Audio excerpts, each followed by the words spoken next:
What's up, everybody? It is Thursday. We are back. We took a quick hiatus for just 1 week. We're back, and it is 8 p.m. So you already know what time it is. Get your Dixie cup. You'll get your little red Solo cup or your blue Solo cup. Get your drink.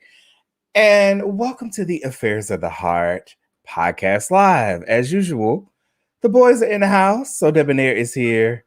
Easy said, easy done is here. I can't even. Why? Get your what cup? Your Dixie cup. You ain't ever heard of no Dixie cup? It sounds like you said your Dick's cup. Get you a little Dixie cup. It's actually the little cups that your grandma. I'm like, they passed out dick cups and I ain't know. It's the cups your grandmother used to keep in the bathroom to mouthwash with, honey. They're called Dixie cups. I know what a Dixie cup is.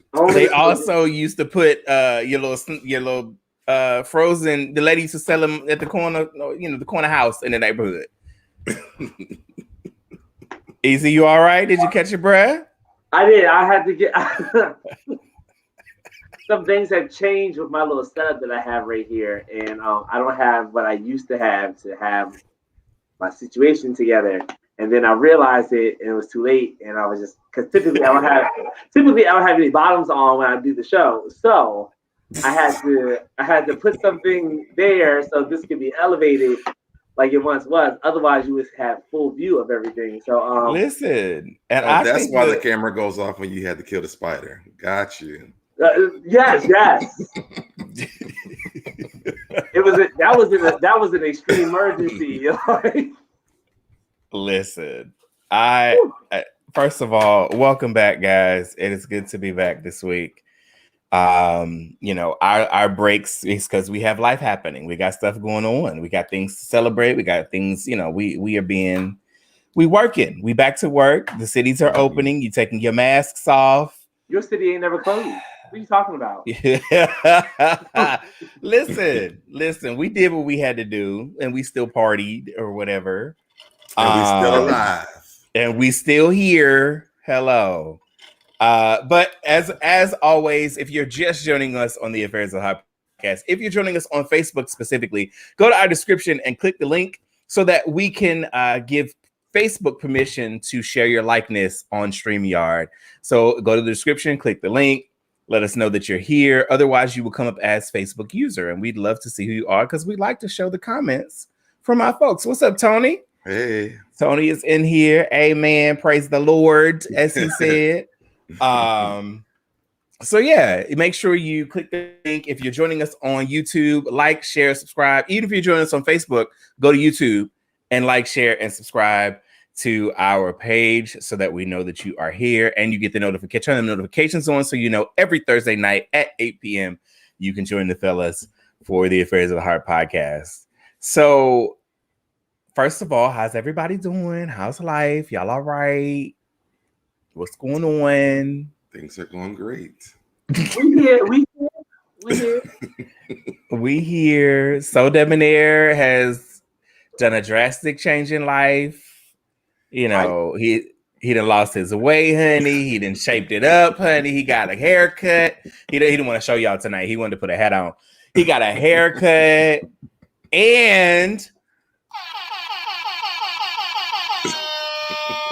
he got a new job. I did. So congratulations to SoDebNair getting out in these streets and making shit happen. Getting a bag, honey. Ow.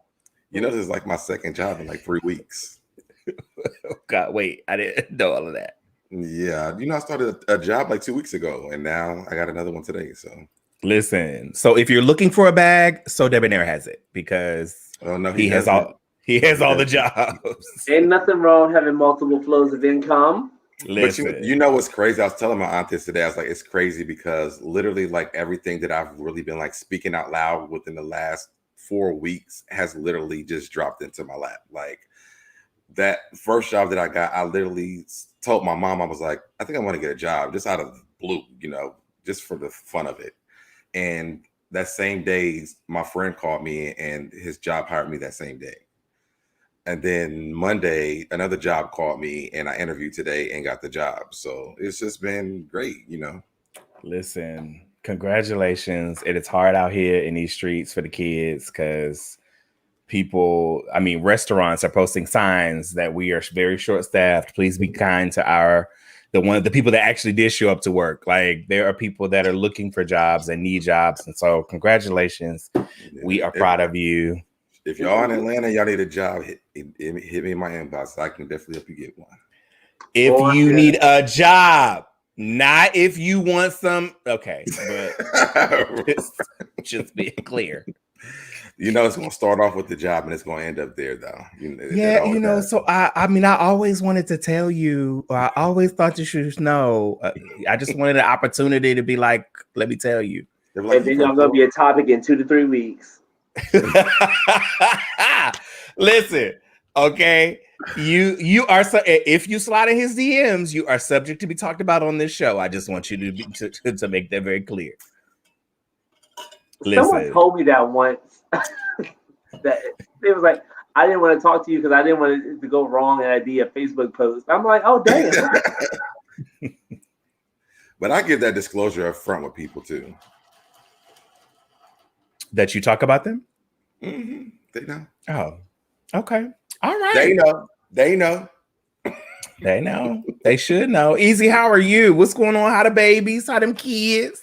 Oh, the kids are wonderful. It was cute. I love the thing with Meech at your job. I thought that was really cute. Yes, he came through and spoke to the kids, spoke about just living out your dreams, making it a reality, and just put a little hope, a little faith into the little people's hearts and minds. He put a little routine together for them and everything. It was cute. They absolutely loved his presence. It was a complete surprise for them. So they were, it was great. It was great. So I'm continuing this tradition and I'm making it happen. I got a few other friends in the line of work, and they're going to come through and also bless the kids with the word. So, when I was a kid, that was always something that was like always very interesting to me with like my mentors and my teachers when they would bring like their personal friends in who did like things that just weren't like in the curriculum or whatever. And it actually inspired me to do a lot of things that I'm doing as an adult now. I think it's important for our kids to see that especially, black men, black people in general, just to come out and just celebrate the things that they're doing and the entrepreneurship of it all too. Like, this isn't just like a job. These are actually goals that these individuals have like pursued and followed. There's ups and downs when you pursue your dreams, and there's hills and valleys. It's not all straight success to the top, but just letting the kids know that just to persevere and show persistence, show grit, show courage, and not give up on your dream. So let me know, because I can always fly in and do a presentation on being a flight attendant. So let me know, and I can bring the cookies. I can do the whole. Last Friday, we had Mr. Bake come through. He's a good friend of mine here in the DMV. You may have seen or heard of him. He's been on numerous amounts of cooking shows and won several different competitions, from Netflix on Sugar Rush to Bobby Flay to he's been amazing. He actually came into my school, spoke to the kids. And of course, the big highlight was that he brought in these naked cupcakes. So the kids got to actually he actually taught the kids how to decorate these cupcakes. So of course, oh, that's so much fun. Yeah, so they had their little piping bags and the icing and the sprinkles and everything, and it was Oh my God. Aaron's aunt is here and she wants me to send her. Auntie, it's hot. It is hot, and these lights are hot in this room, and so I need it. But we will send you a fan. I'll make sure we can find you a fan. We'll send you a fan, Auntie. Absolutely. But Easy, yes, I will. I'll bring all of the Delta cookies and all of the the presentation and stuff. You just let me know. We'll make it happen. I'm ready. All right, gentlemen. So let's start it off because our fans, our heartbeats, we love y'all so much. it takes a lot for y'all to get in the room. Some people are running a little behind time, so we like to wait to get into the juicy stuff until everybody is here. So the first thing I want to talk about tonight, just kind of prelim, is I don't know if any of you have seen Terry McMillan's Twitter page. So Terry McMillan, if you don't know who she is the author of Waiting to Exhale, and several books that women loved in the early 90s, mid 90s, and then of course the author of the movie. Yes, thank you. If you don't know Terry McMillan, something is wrong with you. Something's wrong with you. Something be wrong with me because I ain't know. But you ain't told me. Well, we already know. So Terry McMillan decided that she wanted to tweet, "I don't understand why celebrities have to announce their sexuality. Just be who you are." Baby, let me tell you something. Black Twitter, and more specifically, Black gay Twitter, lit her tail up. It was terrible. Samson, the very first, I have to say this because a lot of people don't know, Samson is the very first out successful gay comedian. Samson said something to consider. He was very nice about it. He said something to consider, and he's a friend of the show. "I grew up feeling unloved and ugly, being a dark-skinned, little gay boy.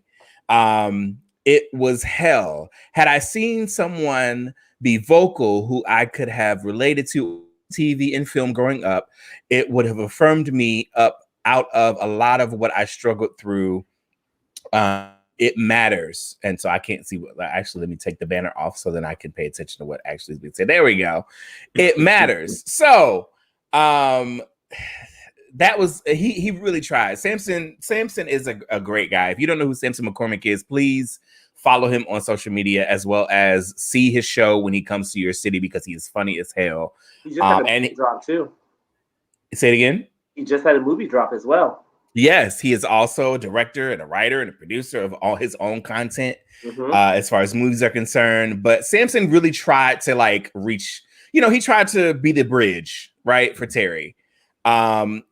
Everybody else wasn't so nice about it. Now, if you don't know Terry McMillan's history, she married a very, very handsome gentleman in the 90s as well. Around the same time that Waiting to Exhale came out, she married a very handsome gentleman who then turned out to be gay. And I feel as though she kind of carried that bitter gay situation. She has that energy because of her experience, which, I mean, you can't blame her to a degree. Maybe she didn't ask him. And so the easy send her edible arrangement. If I had known, I would have. I'm like, Terry, girl, let me help you. Yes, that man is as sweet as his fruit basket. Listen, look, Mazel Tov. Just that'll be the last. I love it. But Twitter was not so they weren't forgiving. And they lit her up. Now, she deleted the actual tweet. What somebody said something in regards to her marrying a gay man. And she said, "Well, had I known, I wouldn't have married him." But that's not what we're talking about. But nonetheless, Twitter has ripped her apart. What are your thoughts on celebrities sharing their sexuality, sharing their gender, conformity, whatever, however they present themselves? Do you think it's necessary for celebrities to be an example? Another example of this is Billy Porter this week, came out in regards to his HIV status and his struggles with that for the past 14 years. Yeah. So do you think those things are necessary? To a certain extent. I think they are for, I think they are for gay Black men. And I honestly think, I think because kind of like even with Samson, how Samson's reply was, it's important for us because I hate, normalize this and normalize that, but it's almost like we kind of need to normalize it so that it's okay for the next ones to come up that are doing it. As a matter of fact, not for the next ones, but actually for our actual generation, because they're still kind of struggling with trying to get there. I think with our younger generation of gay Black men, they're pretty, like, they're good. But we still have people that are in our age range that are still trying to tread, that fence of, should I do it? Am I going to lose everything? How does that work? Mm-hmm. With women, they don't really have to do that. I mean, if you think about like Janelle Monáe, like she came out as pansexual. Even the Brat, she just come out as, I just love someone. Niecy Nancy, the same thing. They didn't really have to do all of that, but because it's not, the women really don't need that. But I think that it makes a statement for other Black men to see that, to see how people react to that. And like even like with Little Nas X, or when what's the other guy's name that worked with Beyonce? Ty? No. He did the Superpower song with her. Frank Ocean. Frank Ocean. Like when they came out, it wasn't a bunch of backlash, you know what I'm saying? So I think it's important for them to do that, and they see how people are reacting to it. Yes, there were some people who had an issue with it, but it wasn't like, oh, now the world hates you. You know what I'm saying? And I think that a lot of us in this time frame that came from that time frame need that. And I'll give you a really good example. There's a show on YouTube called the Shit We Do for Love. It's like a gay show about guys trying to date or whatever. And there's a guy on there who his boyfriend from years ago, he passed away. And so because they're on a reality show, they're trying to be messy or whatever. When the guy died afterwards, the guy said, I miss my bro.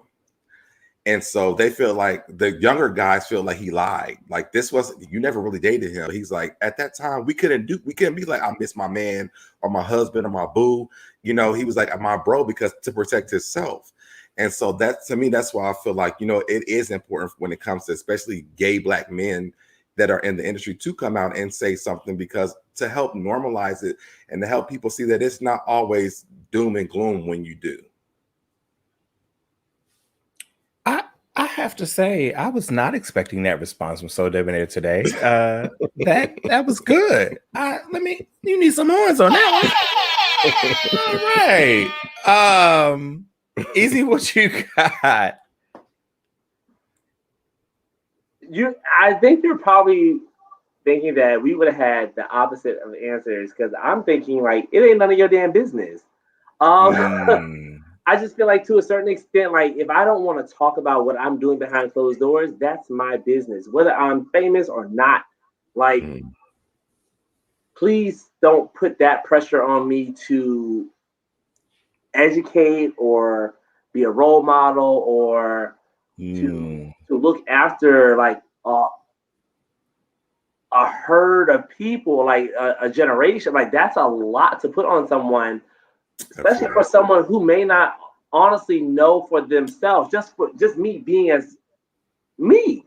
What if I'm very unsure about what's going on with just me? And now and granted, celebrities are put on this pedestal. At the same time, I don't think we should be demanding something from them unless they're willing or able or in the right sense of mind to do that. Because a lot of times when we have, what if it doesn't go the same way? We don't, like with Frank Ocean. Like, Frank Ocean kind of came out, but that was it. Like, he took an approach where you didn't hear about. He didn't do any interviews. He doesn't get on social media like that, so you don't really know what happened once he, came out.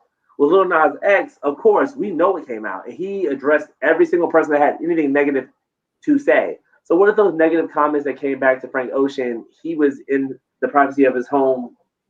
I'm not saying that he was hurting himself, but what if he was? Like, what if they're just not in the mental space to do that? So to put that pressure on them to lead the way for a whole generation of people to follow, it seems like a lot to expect for someone. It's just like, we can't be expecting other people to raise our children, or I don't know. It just seems like a lot. And I just think we should just put that pressure on the people? I think it comes with the territory, though. I don't think that it is. I don't think it's asked for, but it's a part of, like, even on our small platform, we are an example to some people, right? And it's not that we ask for that. It's not that we want that, but I think that, you know, it comes, notoriety comes, it just comes with it to a degree, you know, in any kind of genre.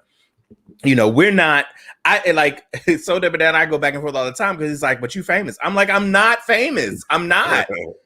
But I understand that there is a level of responsibility that I do have as a public figure that I use that term very loosely. Look, And I never know what to say about myself.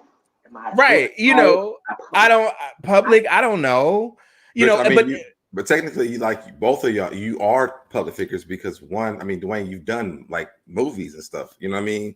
Easy, you are a public figure because of your posts on Facebook. Like that stuff, some of that stuff goes viral. So you have to look at it like that. I watched the interview with Gary LeVar yesterday, and he actually talked about that, about how I think his first gig was it was some major movie. I can't remember what it was. But he talked about how about him really like put him on a different level, and it gave him a different mind frame of, you know, who he was as an individual, and how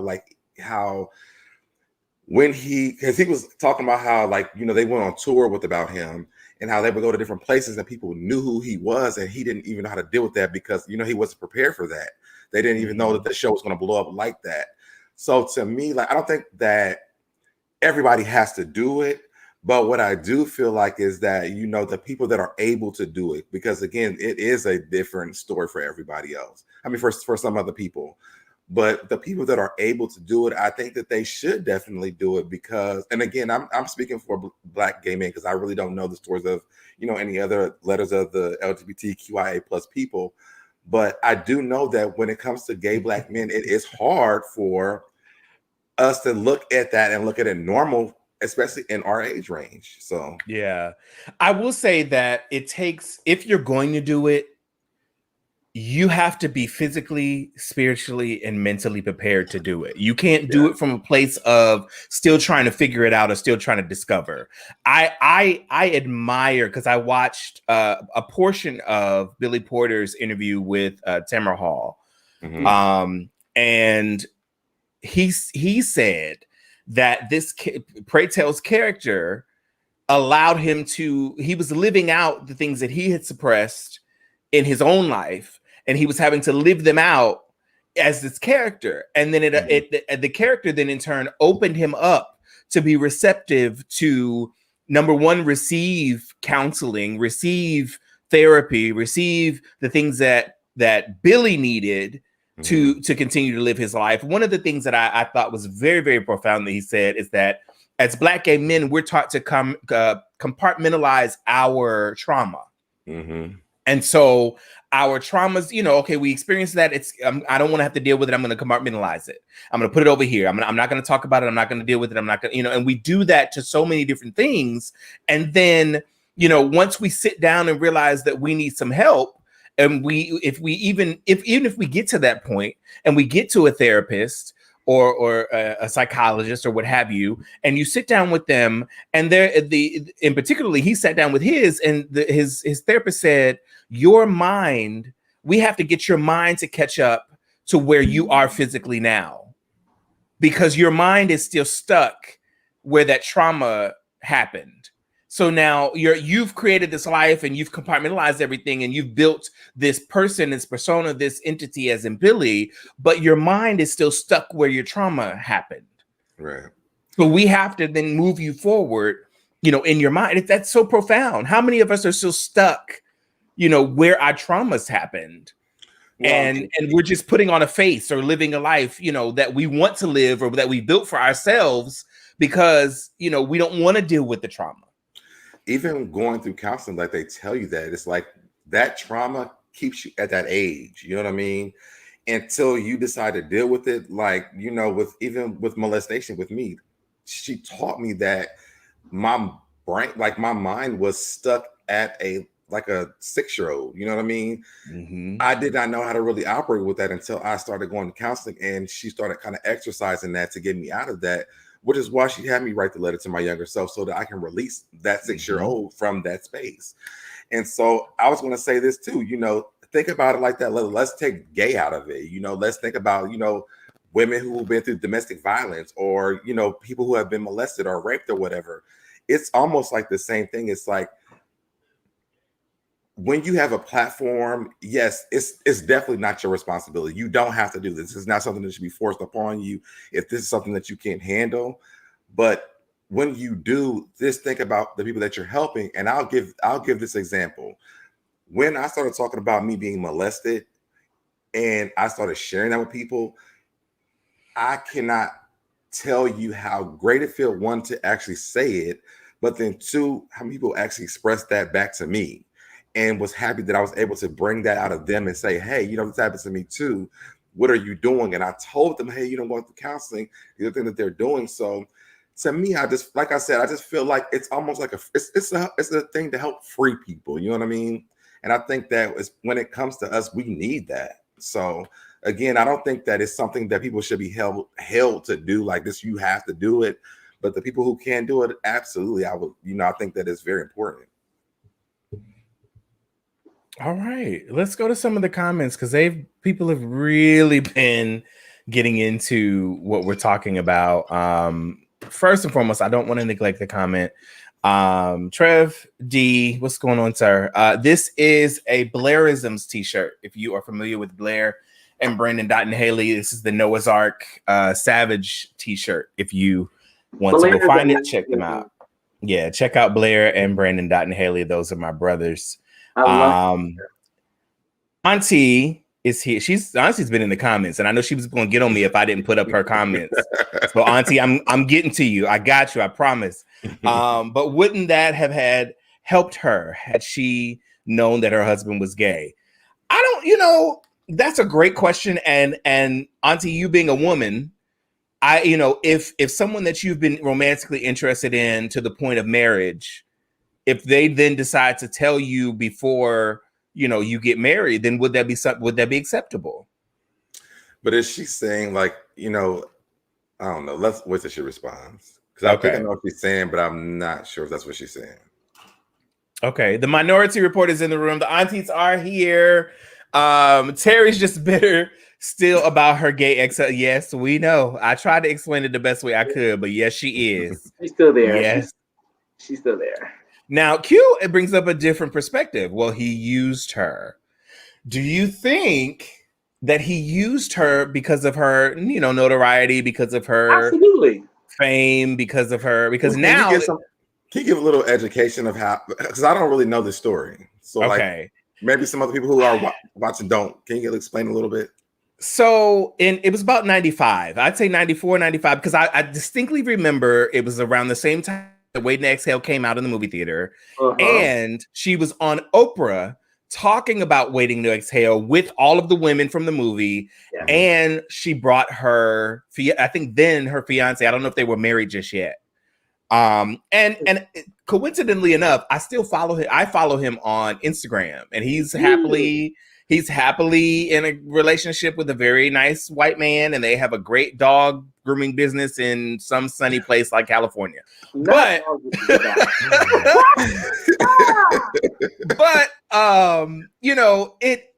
it was very traumatic for her. This is the 90s, so you have to also consider that there haven't been many strides in the Black gay community at the time. So, and of course everybody, because she was on Oprah and because she was, the women feminist movement of the 90s as it pertains to Black women, and this book, Waiting to Exhale, rocked, the Black women's psyche, mind. Like, they read this book and they were just enthralled. It was one of the most popular books of the 90s.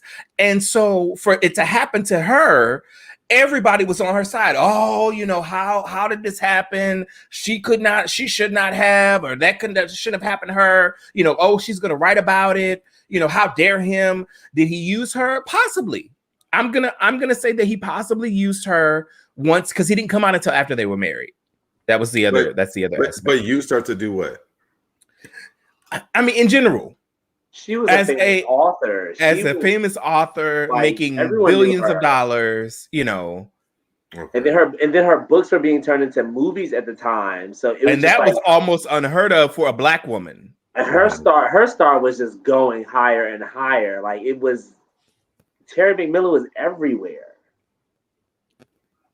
Are you trying to play devil's advocate and think that he may not have used her? Do you think he was really in love with her at the time and then decided that he, needed to come out? I mean, I guess to me, because I did date women, it's like, I don't really feel, I don't know, I don't know the story, but to me, I don't think that it's always this, sometimes, we're trying at that time, it was right to date a woman, and that's what it was. And so, I don't know if when they started dating, was she already, here at this place and he met her or what? But to me, it's just like, you're always trying to do the right things. You know what I mean? And I don't know. I don't know his backstory, so I don't know. Okay. But I get what you're trying to say. I see that you don't want to just pin it on he was using her, because maybe after they divorced, did he get anything from that, or is he famous because of her? I don't know what he does. I mean, you will always acknowledge him. Like, when you see him, you know him if you knew the story. Like, because you know that he is the man that, I won't say broke her heart, but I'm sure he did. But at least it's a public thing. Like, when they got divorced, did he get any money or what? I honestly can't remember. I don't think he did. I think I might have to Google that in a second. Let me Google that in a second since I'm sitting here at the computer. I'm gonna Google it in a second. If he didn't benefit after the divorce part, then did he really use her? I think I want to say he tried to get things from her, but I don't think she. Yeah, she wasn't Halle Berry. for some odd reason, I feel that he might have, which is also another reason why she's bitter. I'm not sure. I'll look it up in just a second. Okay. Give me a second. I'll look it up. Because I do want to get to the comments, and I don't want people to be upset because we're not getting to them. She says, I don't think Demi Lovato needed to come out as non-binary because right now she's so confused and has been through so much. She should just quietly tread water. Baby, now listen, Auntie. You right. Lovato is making you more right when you in the White House. You right when you're right, Auntie. I'm with you when you're right. I'm just saying, the other celebrities aren't announcing that they're straight. Like, why we gotta out here? But it doesn't help anybody for them to announce that they're straight. You know what I'm saying? It's normal. You know what I'm saying? Oh, so we're not normal? No, I said that's not normal. They never went through a struggle because they're straight. We have been through struggles because we are gay or we're LGBTQIA+. We've been through those struggles. So to me, it's not, like I said, it's not, you don't have to do it. But when you do have an opportunity to do it, I do think that is very important because, again, just knowing the history of Samson, what Dwayne just dropped about Samson, hey, there may be a gay community, a gay comedian that wants to, get in there, but they're afraid because they're gay. It may not work for them. But now you have an example of someone who is, you know what I mean? There may have been writers who want to write, gay comedies and things like that. But, you have different people who are doing that now. So they feel like they're able to do that now because it hasn't been seen before. So they're like, maybe I need to write straight stories. You know what I'm saying? That's what I'm talking about. I got you. Okay, so I just pulled it up. Give me 1 second. I'm going to read this to you. And this happens to be on Oprah.com, which is interesting. So first of all, because I did not remember these details of their whirlwind marriage. How Stella got her groove back is a mirror of how she met her husband, which I did not know. I thought you knew that. I did not know that. So Jonathan, she met Jonathan in Jamaica when she was on vacation, and he was 20. He was a 20-year-old Jamaican at the time. So that explains a lot as well in the case of the story, because obviously in Jamaica at the time, you could not be seen as any kind of member of the You LGBTQ can barely do community. that now. Right. So 6 years, 6 years into their marriage, Jonathan blindsided Terry with a shocking revelation. He was gay. He never gave in any indignation that he was gay. He says, I couldn't drive in a car without holding his hand. He brushed my hair. So he never gave her any indication that he was gay, but 6 years into their marriage, which I didn't realize it had been that long either. Let's see. After the show, Terry slapped Jonathan with a $40 million lawsuit for emotional distress and ruining her reputation. Terry won the judgment. Let's see, emotional distress, but withdrew the suit because the case went to trial. Jonathan was never ordered to pay. So she ended up withdrawing the lawsuit against him at the time. That's what I'm saying. I don't. Yeah. So well, he was on Oprah twice because there's pictures of him on with her. Well, I mean, I'm sure she called him. She knows she does a good story. So maybe he used her to get over here. That's what I'm thinking. Like he used her to come to the States, and he used, but 6 years in though. That's what I'm saying. I can't see that. I don't know. I mean, you have to. Okay. I mean, he has to really deprogram himself at this point. But now, trial and error. I'm sorry. I don't know. I'm not your test dummy. No. But that's how she felt. I don't feel like it was a test dummy situation though. I feel like mentally maybe he was in. Yeah, he was programmed that this is what you're supposed to do. In our generation, we've been through that. I did the same thing. I didn't marry the girl and all that. She wasn't who that lady was, but I'm just saying, you are mentally programmed that this is what your life is supposed to look like. You don't do this. It's so interesting because I literally had this conversation with a coworker this morning, and she asked me about, did I date women? And I was like, no, I didn't. I was like, it was something that I felt like I needed to do. It was something that I felt like I had to do, but emotionally, I was like, I didn't want to hurt a woman.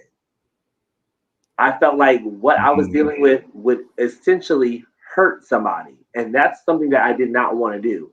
I was raised by women. I have 9 sisters. Like I've always been surrounded by women, and I've heard their struggles. I've heard their pain.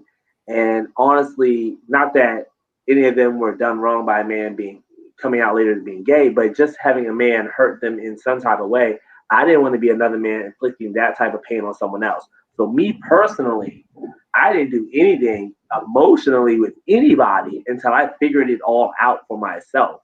And I was 21 when that happened. And that's when I made the first move. You also have to realize you also have to realize that, depending on what background you came from, growing up, we were taught that we all have struggles, right? So gay people didn't walk into relationship with women thinking, I don't want to hurt her. A lot were thinking, hey, things may change. We can pray the gay. We were thinking there was a lot of different elements to that. So the issue was never the woman. It was more of, we're trying to please God at this point. You know what I'm saying? So my thing is, even so, like, you can please God without being in a relationship. Like, I can understand that, but like, I didn't personally want to put myself in a position where I was battling things with inside, and you're battling things with inside. You don't know what, like, you know what you're battling within, but I'm not going to put that burden on someone else. I personally made the decision. I'm like, I'm going to figure this out on my own. And honestly, moving to DC, where I was in a city where it was a lot more celebrated to see, it wasn't always tolerated, but it was more acceptable to see here in DC, like, men together, women together. So I was able to see my feelings out loud, and I was able to go to a gay club. I was able to talk to other gay people. And literally, even after talking, I think I was up here for maybe like a year and a half before I even entertained the idea of actually like really talking to a man romantically. Like, I was 21 before I did anything with a man. And at that point, I felt like I was ready to do that. I was ready to take that step because I was like, you know what? I'm pretty damn sure that I want to do a guy. Like, But I think a lot of it, I think also a lot of that has to do with we have a really big age gap between us too, because how old are you? I'm 37. I'll be 38 this year. I'll be 35 this year. We are not that far off. Why did I think? I thought you were like 31. Ooh, oh no! Thank you so much. But okay, but I guess my thing is this: my mother's my mother is also a pastor, and it's just been embedded in me that this is the way to go. And even like with some of the conversations that me and her have today, I still kind of I feel like she's like letting me make my own decision, but she feels the way she tells feels, which I don't want to get into that because my aunt is on here too. But but I will say that pressure was applied on the fact that you have to like make babies and things like that. Being alone to me in my mind just wasn't an option. It was like you needed a wife. It was a good thing when you met a wife. Like this was a lot. You were only like 20 something. Like what were you were you trying to settle down at 21? That's just me. I'm just thinking like that seems like very early to put that type of pressure on you to be like with someone, marriage, kids, a whole household at that age. As a PK, that's huge though. Like that's a lot. That's a lot. That is church culture. Black church culture. I grew up in the black culture too, the black church culture too. I'd never. But you just have different expectations when you are the pastor's kid, and then on top of that, my grandfather was before my grandfather passed away. He was big into the church, and I guess for me, like I lived most of my life trying to make sure they were happy, and then once I kind of left, hot. I'm sorry. Once I left, I'm sorry. I saw a comment. I haven't gotten there yet. Once I had left high school, I kind of was over it because I was like, you know what, I can't do it, and I still kind of treaded waters. I never really had sex since I was 23. Oh, so you was up there with me then? Yeah, I was. Like I said, I was 21. Now it was my 21st birthday weekend. So I understand both sides. I can hear what Easy is trying to ask. I can also hear what SoDebNair is saying as well with the pressures and the trauma that we've experienced.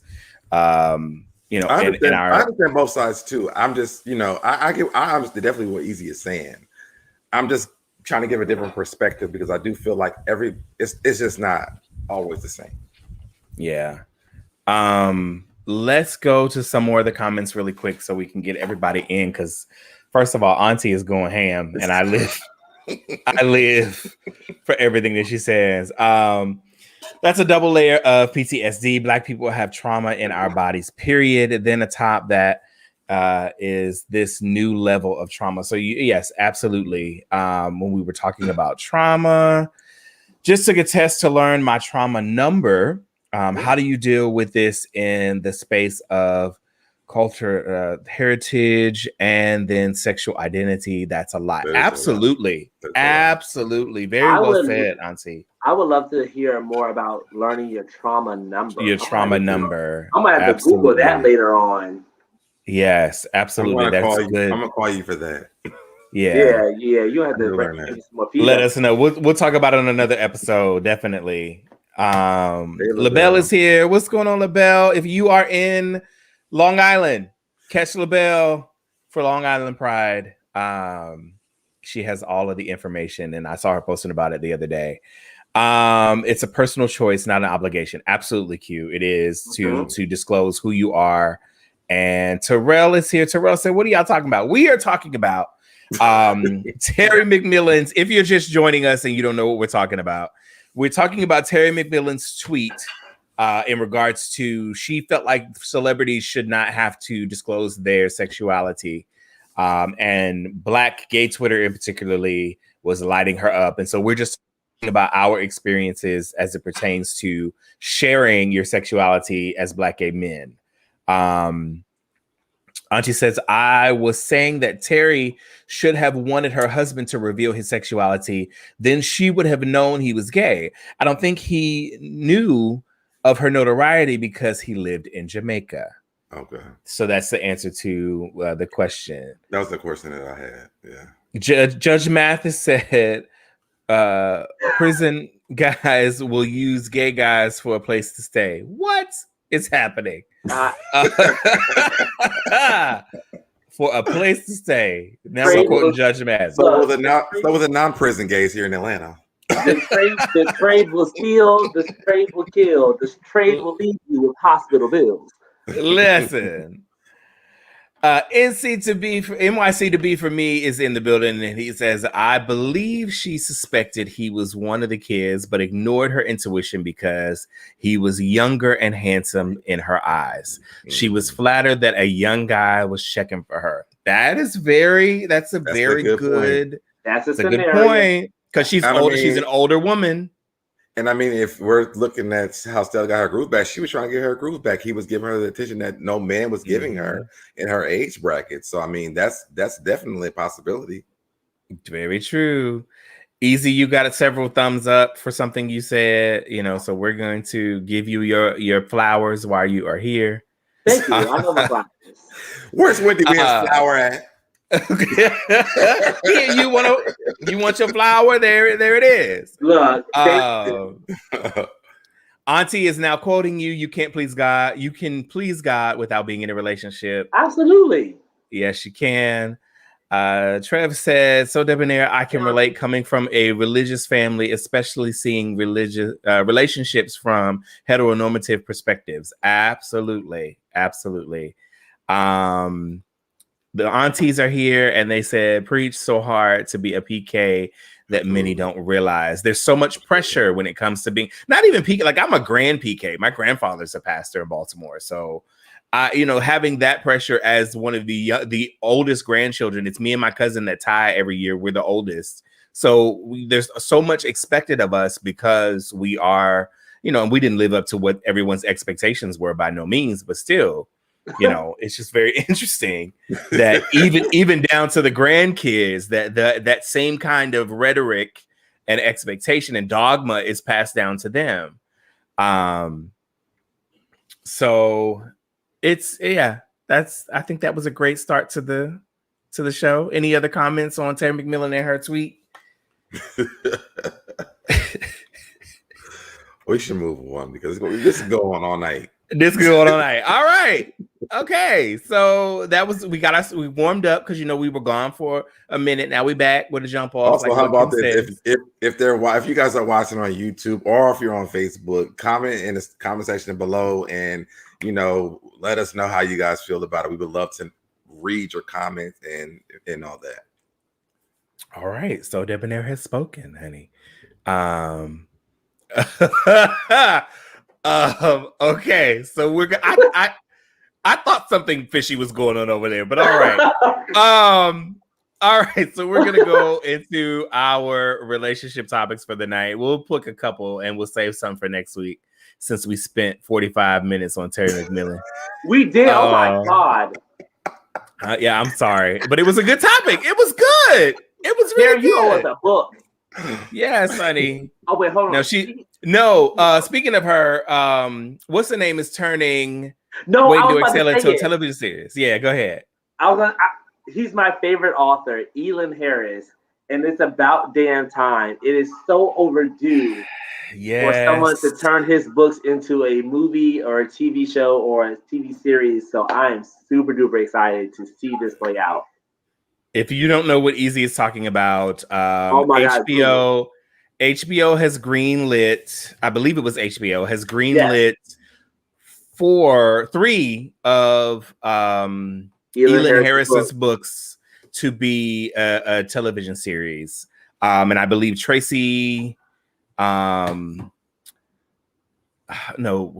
is it? Wait a minute, I have it. Hang on a second. Talk amongst yourselves. I'm going to find it. Ever since I first started reading his books, I'm like, someone's got to make this a movie, a show, or something. Like, if you have not read one of Elin Harris's books, please go do so immediately. I promise you, you are going to love it. Here it is. I just posted it the other day. So if you're not a fan of Elin Harris, now Elin Harris was where I first discovered gay relationships that were somewhat to a normal. I think it's supposed to be Tracy Edmonds. Is it Tracy Edmonds? That's exactly who I was thinking. Uh-huh. Thank you. She is a producer, I believe. I trust her. She does good work. If you're wondering what we're talking about here, there we go. Yeah. These are no, I made it go away. This is the only thing. I just hope that go. the people that they picked to play his characters live up to their characters. Yes. Yeah. I know exactly what you mean. The way he describes his characters to the T in his books, they better come with it. So Invisible Alive, Abide with Me, and Just As I Am are the 3 shows that HBO has greenlit. So we're excited. Rest in peace to Elin Harris, who died so suddenly. Unfortunately, but SoDebNair, have you read any of his books? That's why he's been silent this whole entire time. Yeah, they are good. I'm not a big reader. I've never been a big reader, so no. Oh. It has to be like a biography. It has to be like a biography or something. My faith Evans books is here by my desk every time we hear, but I like to read stuff like that. So I'm not a big reader like that. Oh, Basil Henderson. Ooh. Yeah, so there's some fans in the chat of his book, so we're glad. Just know, make sure when it comes out, get your HBO subscription up to par. Auntie said she's met Tracy. It was something. Terry, she met Terry. Okay, I'm sorry. I thought we had moved on.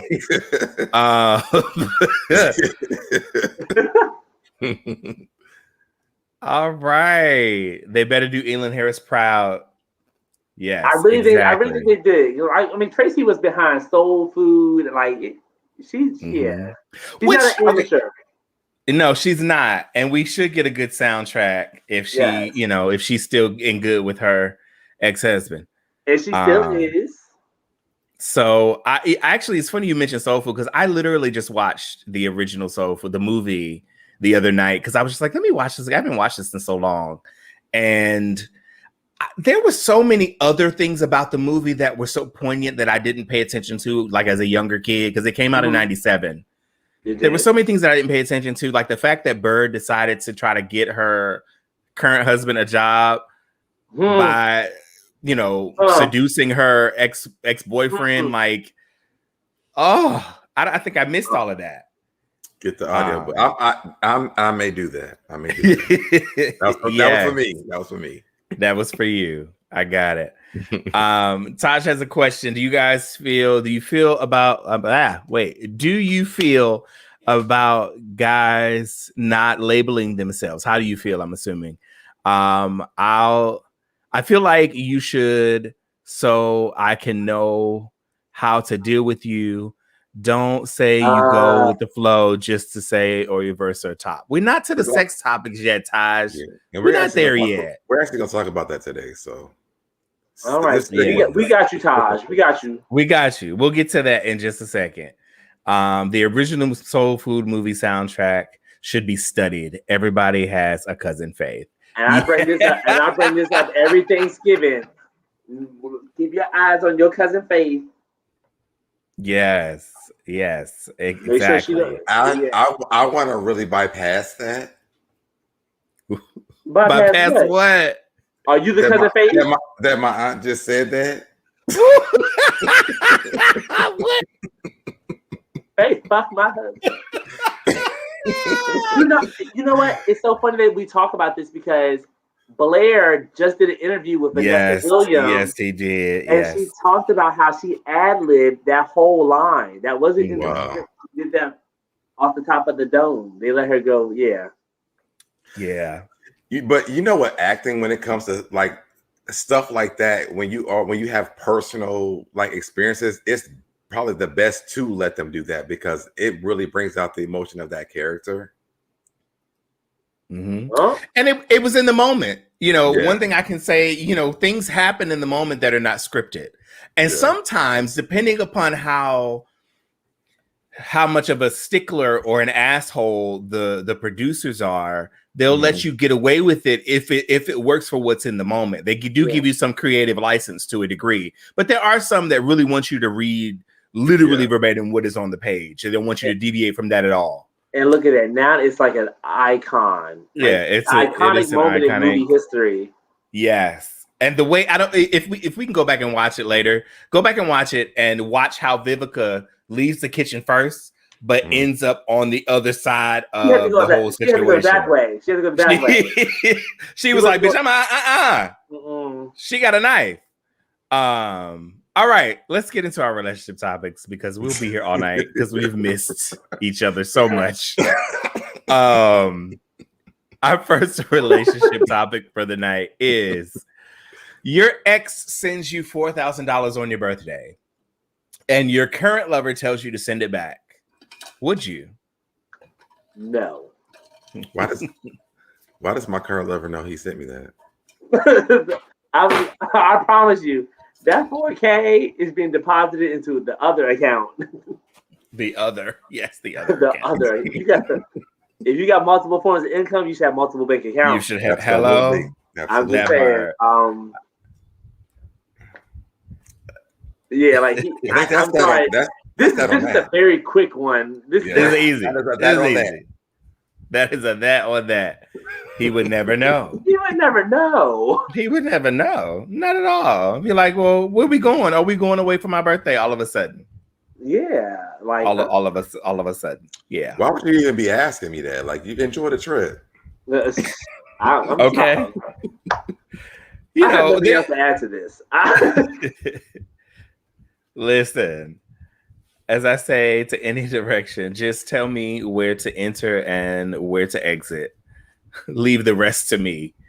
Well, this kind of goes along the lines of like someone asked me this question recently too, where like they were upset because their partner was flirting with the waiter, but in the process, the waiter was just like, I'm going home with you. I'm not getting no number. I'm going home with you.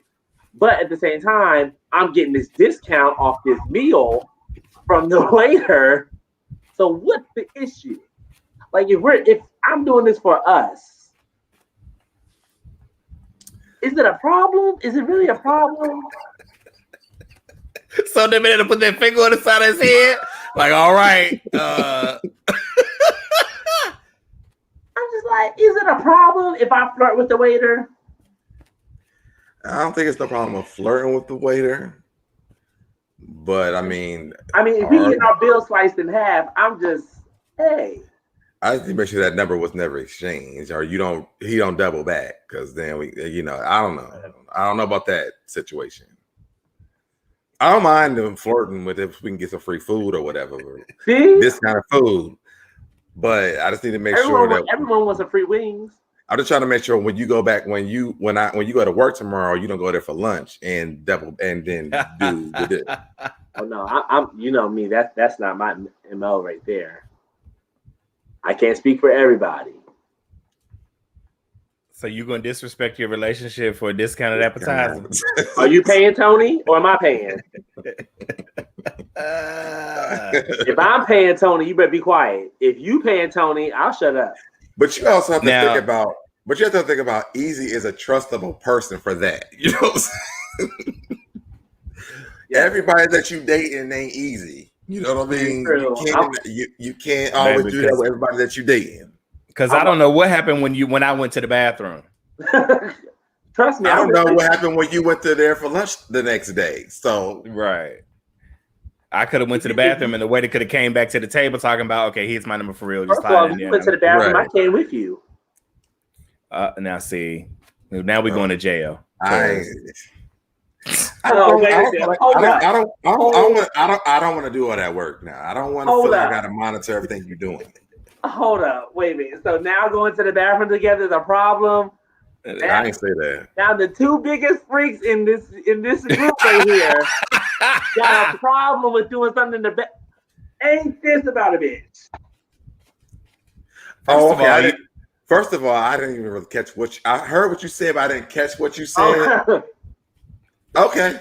And let's be clear. Let's be clear. You ain't never heard me talking about cruising in no bathroom. I ain't cruising no bathrooms either, but I mean, depending on the situation. It ain't with nobody but your man. Like you should be. Are we not spot? Oh, so now y'all not spontaneous now. Y'all? Easy. I'm catching. I just called what you said. I mean, Oh. I'm here with you. Okay. I didn't think I was not all the way here. I'm here with you. I got you. You know me. I'm not a cheater. Like if there's a problem in the relationship, I'm coming to you first. Wait, I'm sorry. Tony continued his conversation with Easy talking about so we poor. Poor don't mean we can't get a discount. Like not mean that you poor. We might be a little frugal. I promise you, if I make it famous, the paparazzi is catching me coming out of Family Dollar, Target, Walmart. I promise you, they're not catching me coming out of Gucci or Prada. Best believe I'm coming out with cards from Target. I know that's right. I'm dead that serious about that. Tony also says so free appetizers and hand jobs in the bathroom. Now that's a classy day. Anything for you, Tony. That's a classy day. Now we're gonna play devil's advocate with what was said's comment. What was said?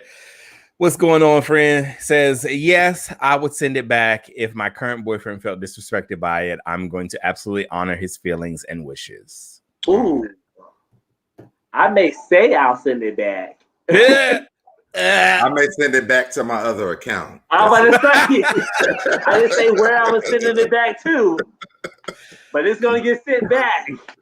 I might send it to my Cash App instead of my bank account, but that's right.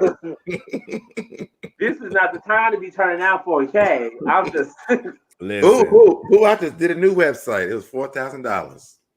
That's right. That's a used car right there. Like that's a used car. I can't. That's a Saturn. A Saturn. All right. Tosh says, I wouldn't accept the 4,000. I don't want to give the ex no ideas of getting back together. Sometimes people is expecting something for it. We don't want to end up on Judge Mathis because clearly you watch Judge Mathis all day because Judge Mathis said something else about. First of all, we ain't going to Judge Mathis. We're going to go to Judge Judy because if she going to tell me that it was a gift, and that's what it was. That's what it was. There was no exchange of a.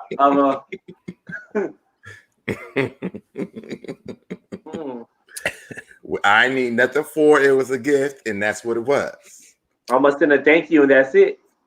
Shoot, I would pay up the bills on it and just collect my man's money. And say, "Boo, we just got money. We got saved. We got discounts on the bills." I just got a bonus at work. Right? LaBelle, I think, has the best solution. I'd accept it and change my number. No, you wouldn't accept it and change your number. I like my number. There's always that block button. Okay. No, thank you. Because, child, if they really want to contact you, they'll find you on Facebook, Instagram, Twitter, emails, the LinkedIn. BGC, Scruffed, Grinder, Jacked. If y'all in a relationship, why are you on the maps? I mean, I didn't name the app. I didn't name the app to Dwayne name now. I was trying to be like T.S. I was trying to be like T.S. Madison. Thank you. Anyway, I did Bitcoin on my Cash App. What's the next topic? What? What's the next topic? Okay. This is one of my investments. Now this has been the topic that we have not discussed. It's been in our roster for a couple of weeks now, and I've been itching to get to it because it is a very interesting topic. It's marinating. Can a relationship get back to normal after getting police involved? Absolutely not. SoDebNair, what is happening? Oh, that's why I left my marriage. So. Oh. After that, I can't. There's no way possible. Can it? Oh.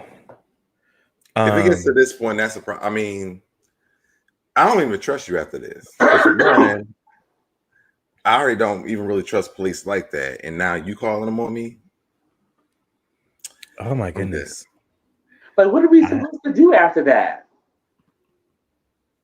Like, what? Like, am I being arrested? Am I going to jail? Do I come back home? Like, what does that look like?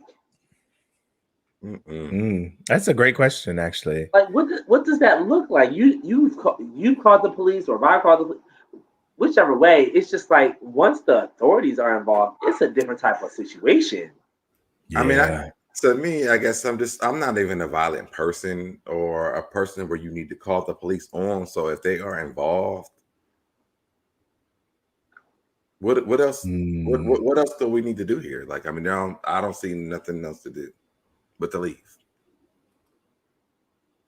That just kind of hit me differently. I mean, I thought I reading the question, I was like getting the police involved. Okay, so the police call like on a domestic situation or something, and that's it, that they leave. I didn't really take into consideration like, okay, well, one of us is going with them, and if it's me, then what happens if I have to come back home? Yeah, typically someone has to leave. Then I'm gonna go back to jail because I came back to that damn house. I mean, I don't. Yeah, that's what I'm saying. Like, I'm just like. To me, I mean, this was my last straw in my relationship, and I'm gonna be honest with you. I mean, because it did get physical, and it should have never gotten there. And it to me, we were involved in it, and I guess when the police were there, it was like them. It was like me against him, and it was a lot. And so for me, knowing that you would go to this kind of level, the respect level was gone for me.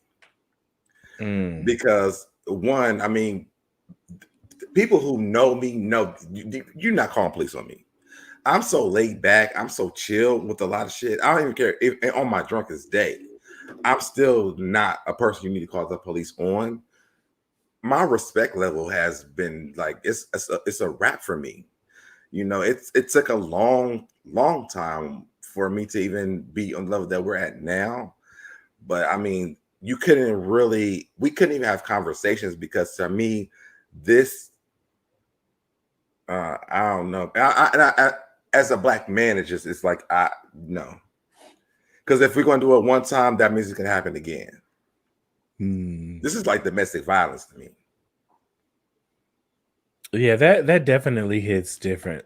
And for you to be able to, feel comfortable sharing that is also kind of massive to me. Because I, as your friend, and as long as I've been your friend, I never knew that. So I don't think I've ever shared that with anybody before. That puts that's a different situation.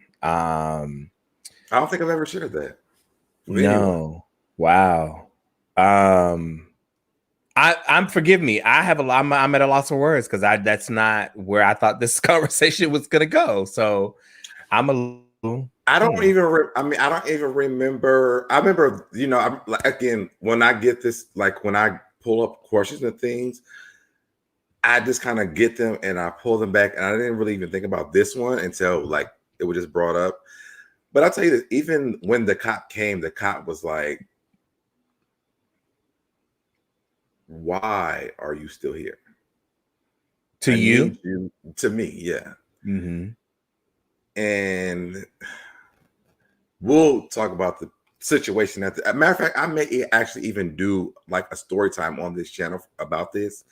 But it was really weird because when the cop came, he knew automatically because what had happened was I couldn't find my car keys. And I knew that someone had took my car keys and the cop like ripped my place apart. And where he found my keys at, he was like, why are you still in this? You need to go. And that was like my aha moment. It was like, I really need to go. And I left after that. Wow. Yeah, I was not prepared for friend. I just feel like it's a different type. It's a different level of. I don't know what's the word. it just takes it to a new level where it shouldn't be taken to. And if domestic violence is involved, that's even worse. Like it's because what are you like? What are you supposed to do? What do you come back home to? Yeah. I I've don't even know how always to. even said. Oh, go ahead. I'm sorry. No. I was gonna say I've always even said in the relationships that I've been in, like if I ever, even if I think about having to put my hands on you, then I don't want to. I don't need to be with you. Like I don't stand for domestic violence by no means at all. If we're not able to come to some kind of agree to disagree, or even have misunderstandings and be adults about the situation, and we had to resort to physical altercations, no, absolutely not. So even before the police are involved, if it gets to that point and then it gets escalated to having to call the authorities, oh, you can hang it up. You can hang it up. We're not. And I thank God I've never been in a physical abusive relationship. I've been in a verbally abusive relationship, but I've never been in a physically abusive relationship. And so I'm grateful that it's not my story. However, for those that it is, it is not something to consider lightly. Like you absolutely have to take your self-love back, and you absolutely have to put yourself in a position where you don't have to rely on that. Absolutely. And witnessing it firsthand for me that's all I needed. That's why I don't think I could never put myself in that position to do something like that or be involved in a relationship of that sort. That's crazy. Oof.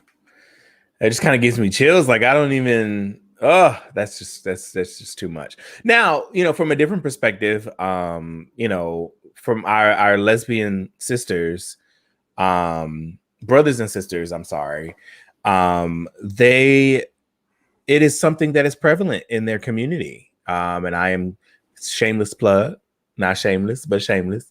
I'm currently producing a movie specifically about domestic violence in the lesbian community that you'll hear more about soon. However, it is something that I did not consider. Obviously, I'm not a lesbian, so I would not have thought that domestic violence was something that was prevalent. But then when you have identity issues, when there are women or men, I'm sure, that are not comfortable with their identity, then that comes up and shows up differently. Or traumatic experiences, as we talked about earlier in the podcast, about not knowing how compartmentalize it, and it shows up in anger and frustration or what have you. So I'm learning a lot about that. What's funny is that before I got into a relationship with a guy, I only seen lesbian relationships, so that was normal for me to see. The domestic abuse, them fighting and stuff like that. Mm-hmm. And then also for them, it was love. Like, oh, she fighting for me. And there's been a time where there was two women that I know. I don't give her all the information, but one of them was at my house with a gun, about to kill her, and we had to talk them down. So, that's in Ohio. There's more out lesbians than anything. So their relationships are more. We deal with them more than often. The guys that's when the police needed to be called. I can give you some stories about lesbians. But, if they show up with a gun, that is a reason to call the police. We were able to talk them down. So I don't know. I don't really get to this, but yeah, I am not the negotiator. Where's the fight? I just feel like for me, like most of my relationships, my best relationships are with women. So I just know how to deal with that more than I probably know how to deal with men, period. Even in today, like I do. I can relate to that. I am very. I relate and can converse a little bit more freely with women than I do with men. I get very intimidated by men, in particularly in certain settings. So I can understand that. Yeah, I can understand that. Easy, look like you got something to say. You all right? No, I was gonna say that I actually kind of communicate with my straight male friends more. Okay. Okay. Are we moving on from this? Jeez. Let's go to the sex. I'm gonna start reading the stuff I sent you now. Thank you. I appreciate it because I know you just click and send. I gotta send this to Dwayne. Dwayne gonna be upset with me because I ain't sent him nothing. I gotta send it to him right now. Let me just send it right now. I do. I'm gonna start reading this. Joseph says the last comment for this topic. Joseph says the lesbians stay fighting each other. I watched one hit a bitch in the head with a glass at a K Michelle concert right in front of me. There was blood on the dance floor that night. Goodness gracious, sir. They would nurse that girl right on back to health and be right back at it the next day. Let me just tell you, if you're able to do that stuff in public, you can only imagine what they do in private. That part. And that's something that this movie, it's called Domestically Cursed, by the way. This movie explores, and how the abuser or the abused becomes the abuser. Because then their relationship, obviously that's all she's known. She was able to successfully get out of that relationship, but then that toxic, she wasn't able to, heal that portion, deal with that trauma as we've talked about. Lifetime. And then she becomes the lifetime. That's a lifetime Sunday matinee. Like, I'm ready for it. Tony Braxton stars in Domestic. No, I'm just playing. It's gonna be called Lesbian Time.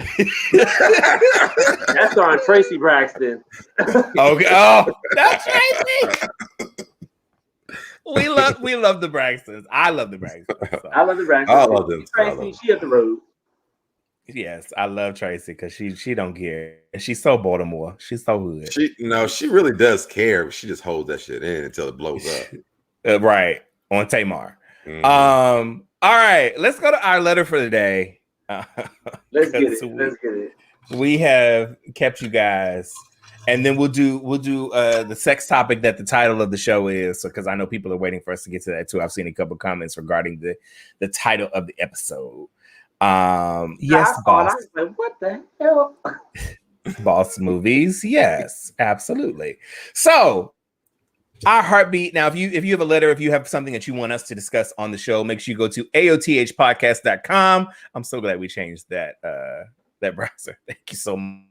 aothpodcast.com.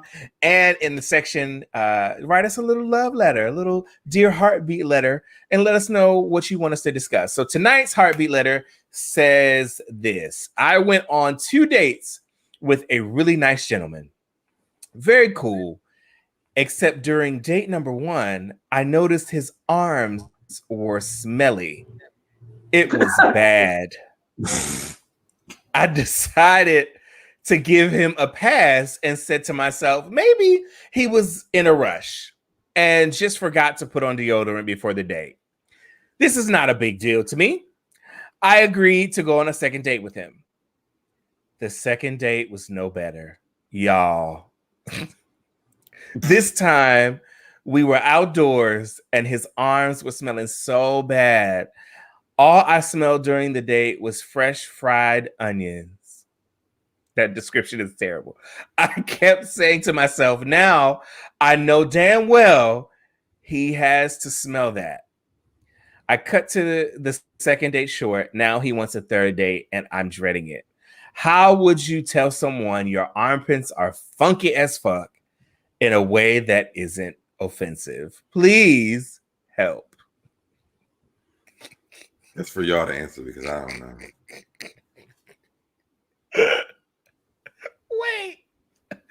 So David is like, I'm not even touching it. Okay. Easy, you want to take a stab at it?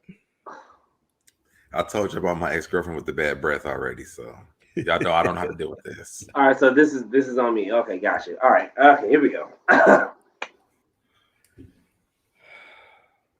Can that be like a disorder with your underarms? It could. It very well could. He could have, a gland disorder where he, sweats profusely, or it's possible. You can't rule it out. Okay. I mean, because you could be nice about this situation, or you could ghost the man. But it also could be a religious reasons too. I'm sorry. It could be religious reasons. I just want to throw that out there. Oh, wait a minute now. My answer would be this.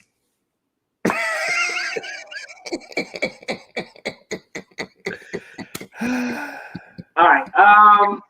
Okay. Let's just we're gonna start this off by being adults and thank you, Easy, and just tell them straight out, bruh, man. I'm noticing something. There's an odor coming from you. I don't know how you want to take this. You can go take it to the left. You can take it to the right. But I don't know if you're gonna come out of the bag on me. Yeah, but yeah, I enjoy your time. I enjoy your presence. But if I want to continue to do that, you're gonna have to take care of your underarms because they are on a different type of level that I'm used to dealing with. So, what are we gonna do about this? You can get if he comes out with the whole religious thing. Okay, cool. Now you know, and now you have to figure out: are you gonna stay for that or are you gonna go for that? Now, if he does not know, now we got to educate a grown-ass man how to bathe his ass. So, then you got to talk about deodorants. Like, there's certain ways you got to go. It depends on if you feel like the guy is worth it or not. That's the adult approach to do this. If you feel like he's worth it, then you have a conversation with him. You let him know. If he does not know, then you look, then we're going to have to go to your doctor. Do you have a PCP? All right, schedule something because we're going to have to talk about this because something ain't right here. It ain't right here. And it's about to be summer. The city is opening up. The gays are going to be out. And the last thing you're going to do is embarrass me when I go out to the club with the peoples because they're going to be like, who that man with Easy? Oh, that motherfucker smell. Not going to happen. You will not have me be a Facebook post. Nope. That's how we're going to take care of that. Boom. The current views of Easy Said, Easy Done are not those of Affairs of the Heart podcast. No, I'm just kidding. I think you have to be an adult. You have to be an adult. He left the whole podcast. See? I'm the only one offering this type of advice for this brother. I think you're absolutely right, Easy. I think you should be an adult about the situation. We're not 10, we're not 12. This is not the first week of puberty. Yeah. That you didn't even know the situation was even possible. Because you did toss out some very reasonable, he may not know. He may have a disorder. It may be for religious purposes. And if you haven't had those discussions with him, then you don't know. But at the same time, if you feel like the guy is worth it, then take the steps in making sure that you get this taken care of. If he's not worth it, then you ghost that man. Or you be like, nigga, I can't deal with it. Your armpits stink. I can that's all. I get the religious issues. Like, I understand that. But he may not know. So you the first person that he went out on a date with, that he been around now. And he been around. He's never been around anyone else that has told him that he stinks. Sir, you were around with the yuck mouth girl. My friend told me that her breath stinks. She laughed at me because she thought that I know, which I didn't know. Clearly, you did not. But that's me as an individual, and that's only because I really can't smell anything. So for me, I had an excuse. I can't really smell. But she knew, and other people had to obviously know that because my friend knew that. So she was just thinking like, hey, maybe he's just being. Maybe that's what his people are thinking. Everybody around him is just being me. They can't smell. It could be. No, I can't. I can't take that excuse at all. Maybe they just. I don't know. Okay. The comments are not having it. I have a serious allergy problem, so I have an excuse. Like okay, then what if y'all met in the wintertime? I still cannot smell. I can't smell during the full entire year. Since I've been a kid, I can't smell throughout the years, period. It has to be like so strong and it has to be in my face. Like if something's burning in my kitchen, if I'm not in the kitchen, I can't smell it. That's why I don't leave my kitchen while I'm cooking. So for me, like I really cannot smell like that. And after COVID, I've had a lot of issues with that, even like more problem with that. But no, I can't see like no one. And I mean, you know, she was. I don't know. Well, you also have to think about this. It has to be that situation because this is a grown ass man, and no That's one's what I'm told saying. him. So he has gone days and weeks and years living with some funk, and no one has maybe expressed that to him. So fun. Don't bring the brand to this. Brad ain't got nothing to do with this. Shout out to the Brat and to BB Judy. We love both of you very much. I can't.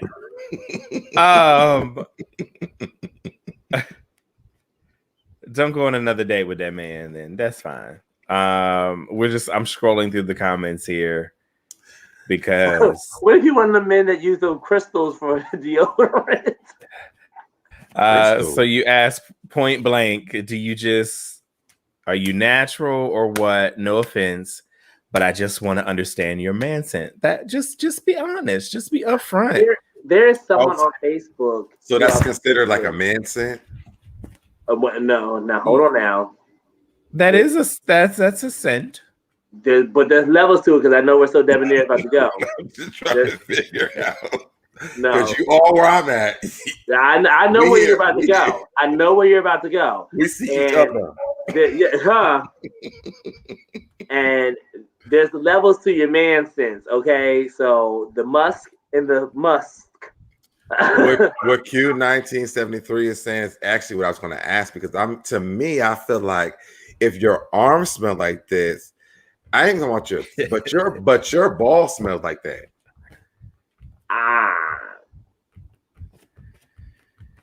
Well, all right. Well, if I can't get past the armpits, I'm definitely not getting to the.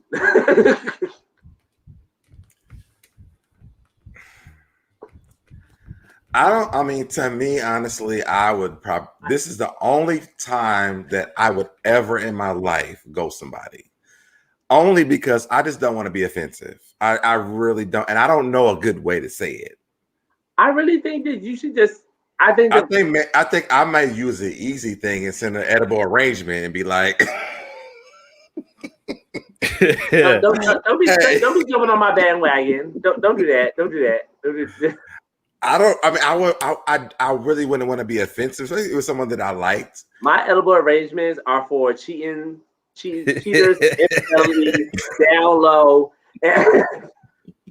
Right. There's not a section for body odor on his edible arrangement. I mean, honestly, y'all probably know what I would do is I probably would have wrote one of these letters secretly and we would have talked about it, because I would have known and told them to listen to the show today.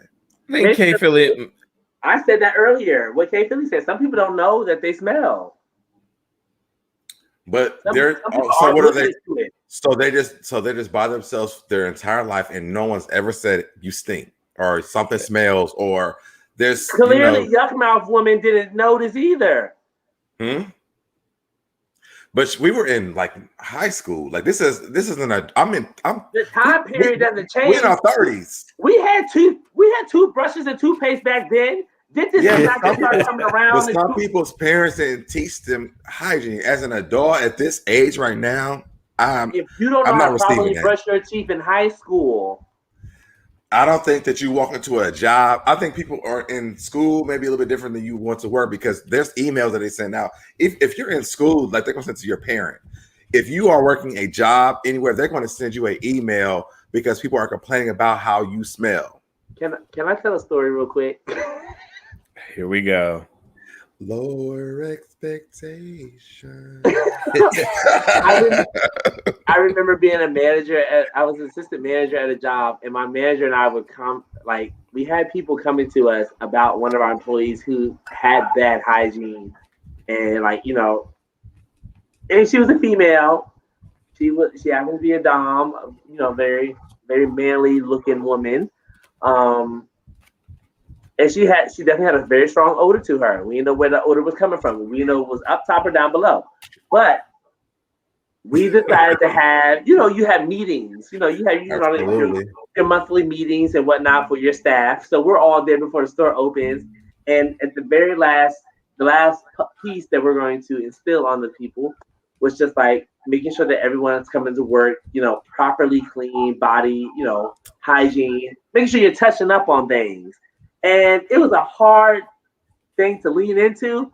But of course, the one person that spoke up was her. And she was just like, yeah, because some of y'all motherfuckers in here just like, y'all really raunchy and nasty. Like, y'all in here smelling. And I'm looking like, bitch, wait a minute. This is about you. But I've had that happen at one of my jobs, and the same thing happened, and they pulled that person into the office because they didn't really know that it was them. So I guess to me, that's why I do feel like that, because I'm like, there's no way possible. Well, I don't think I've ever dated anyone who was unemployed. So I don't think that. Wait, what? I don't think that you're going to work every day smelling like that, and you haven't had a conversation at work where you smelling the way you smelling, and no one has said anything to you about it.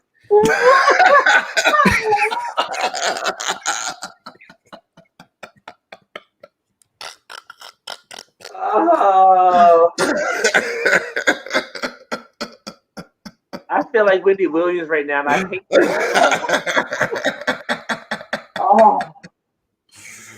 But you brought up that's what I'm saying, though. I just don't know what to say or do right now.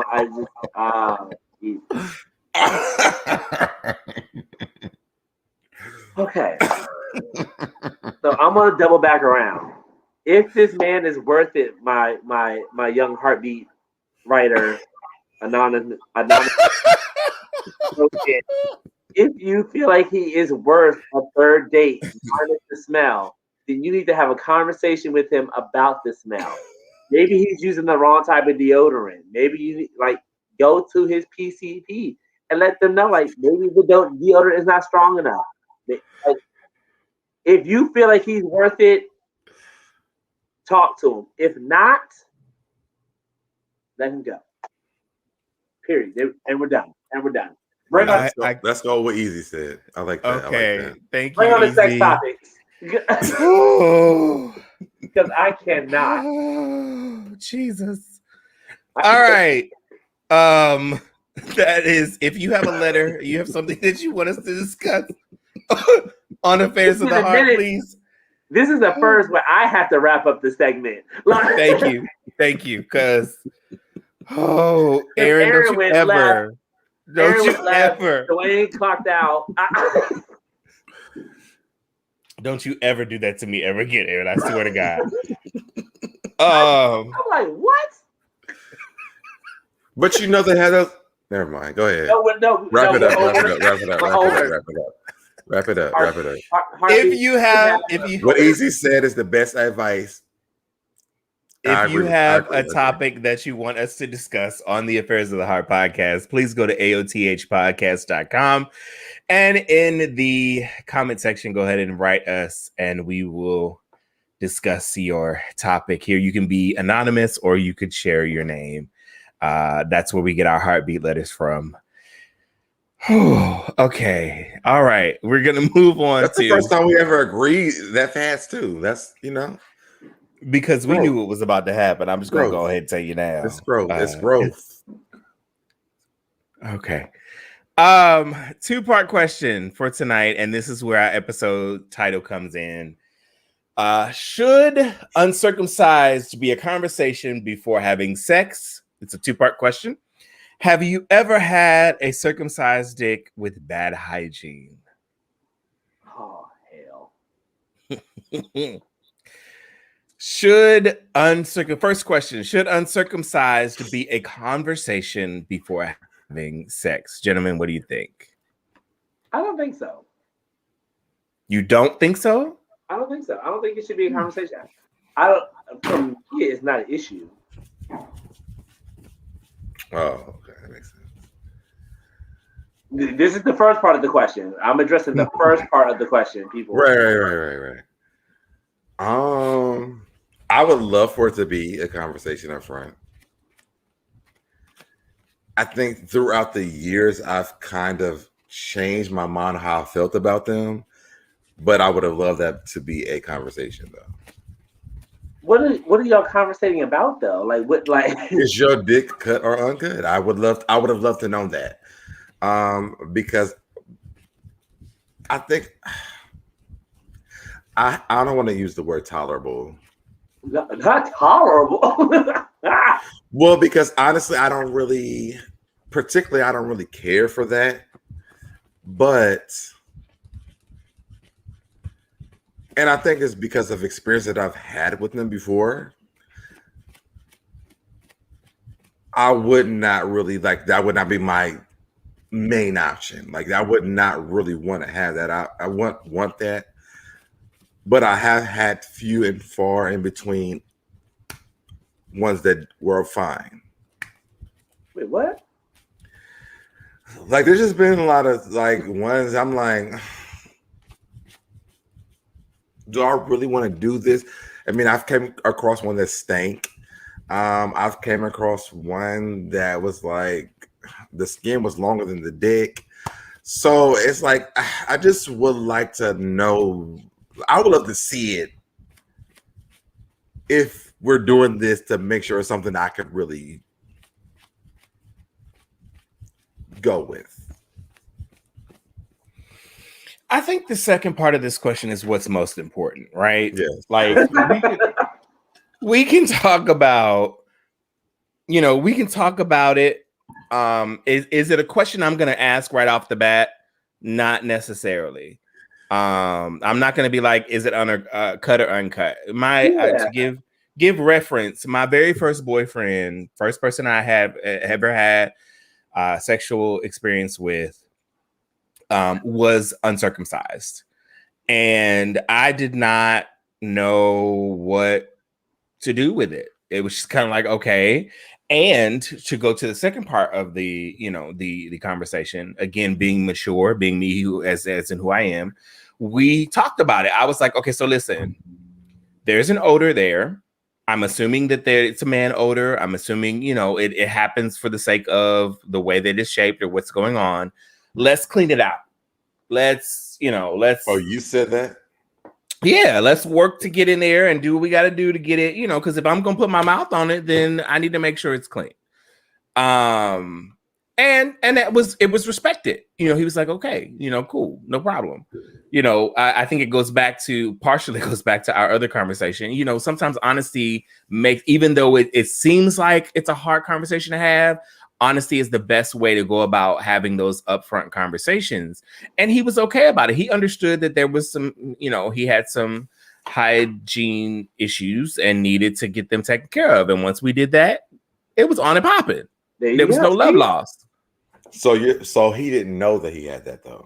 No. I didn't say that he didn't know. I'm just asking. I'm asking. I'm not. I mean, maybe he did. Maybe he didn't. I didn't ask that part. I just said, hey, I know that there is a situation.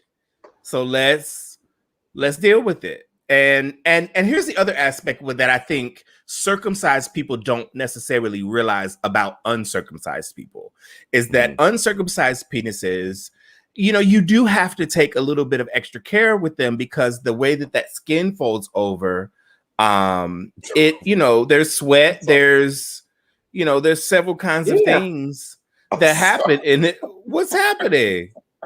We're having an adult conversation, sir. We are, but I'm sorry. I had an immature moment. Let me have it. What happened? I had a really immature moment. It was very immature for anybody who's watching. I'm admitting that it was very immature. You don't even want to say what it was because it was that immature. I got it. Okay. But again, the way that skin folds over the top, so there's things that get trapped in there. Pee, sweat, water. They just came from the gym, so they gotta clean it. Gotta put a little extra attention on it. And also at the same time, being uncut is they didn't have a choice in the matter. Like it. Very true. Very true. You can't. I know some adults who became uncircumcised as adults, and it's far worse than doing it when they're first born. So yes, I'm very aware. Or No. Like having the surgery to become uncircumcised once you're an adult and have been living with the skin. Like that's a horrible experience. Trust me. And I haven't had it, but I know people that have gone through it. It's terrible. So kudos to anybody that makes a decision to become uncircumcised. Not going back to work in 2 to 3 days. And don't do nothing that's gonna stimulate you, because so does it take away the sensitivity as an adult if you do it? Or do you even know? I mean, y'all know, I don't know. I wouldn't know the answer to that because I haven't had it done. But what I will say is, for people that have had to have it done, it becomes a issue if it doesn't heal properly, from my understanding. Okay. Because there's got. I mean, we as grown men, we have random hard-ons. I can only imagine like something like that happening after your surgery, like. Smegma. People are correcting me in the comments that it's called smegma. Is that the? I'm sorry. Forgive me for maybe misquoting. Is it? Smegma. Is that the skin? Is the skin called smegma? Somebody put that in the comments so I can make sure that I am quoting it correctly. Forgive me. I didn't know that. Smegma. Yeah. So yeah. My thing is I don't mind anyone being uncut or not. Cut, uncut, doesn't matter to me. As long as it's nice and clean, and we're good to go. I don't have a problem. Yeah. I don't know what else to add to that. Like, okay, so let's go to some of the comments. Some people are saying, I need to know up front. You need to tell me. I feel like I want to know up front. I honestly do. But does the conversation change then? It doesn't change, but at least lets me understand that this is what I'm dealing with. To me, I also feel like it depends on the size. If it's uncut or not, it depends on the size. What do you mean? Because sometimes if it's smaller and there's that skin, it's like a lot more skin than there is dick. So, I just would like to understand what I'm going to be doing. Would that be a disqualification for him? For me, yes. If he's checking off other boxes, though, like that would be a disqualification. Wow. Damn. Okay. I mean, I wouldn't really know. Let's be clear. There's no judgment here in that. We're just observing that. Okay, that's a no-go for some people. I mean, because I've like sucked a small one with that on there, and I just didn't enjoy it. So okay. K Philly also says, I don't think it's something you need to talk about. Uncut guys are like opening a box of Cracker Jacks. Oh wow! A nice surprise. I don't need a nice surprise. And all the prizes in Cracker Jack boxes were not worthy. They were not. They were always baseball cards. Okay, so K Philly says my college friend was uncut, but he was so conscious of body odor that he showered 3 to 4 times a day. He never had an odor.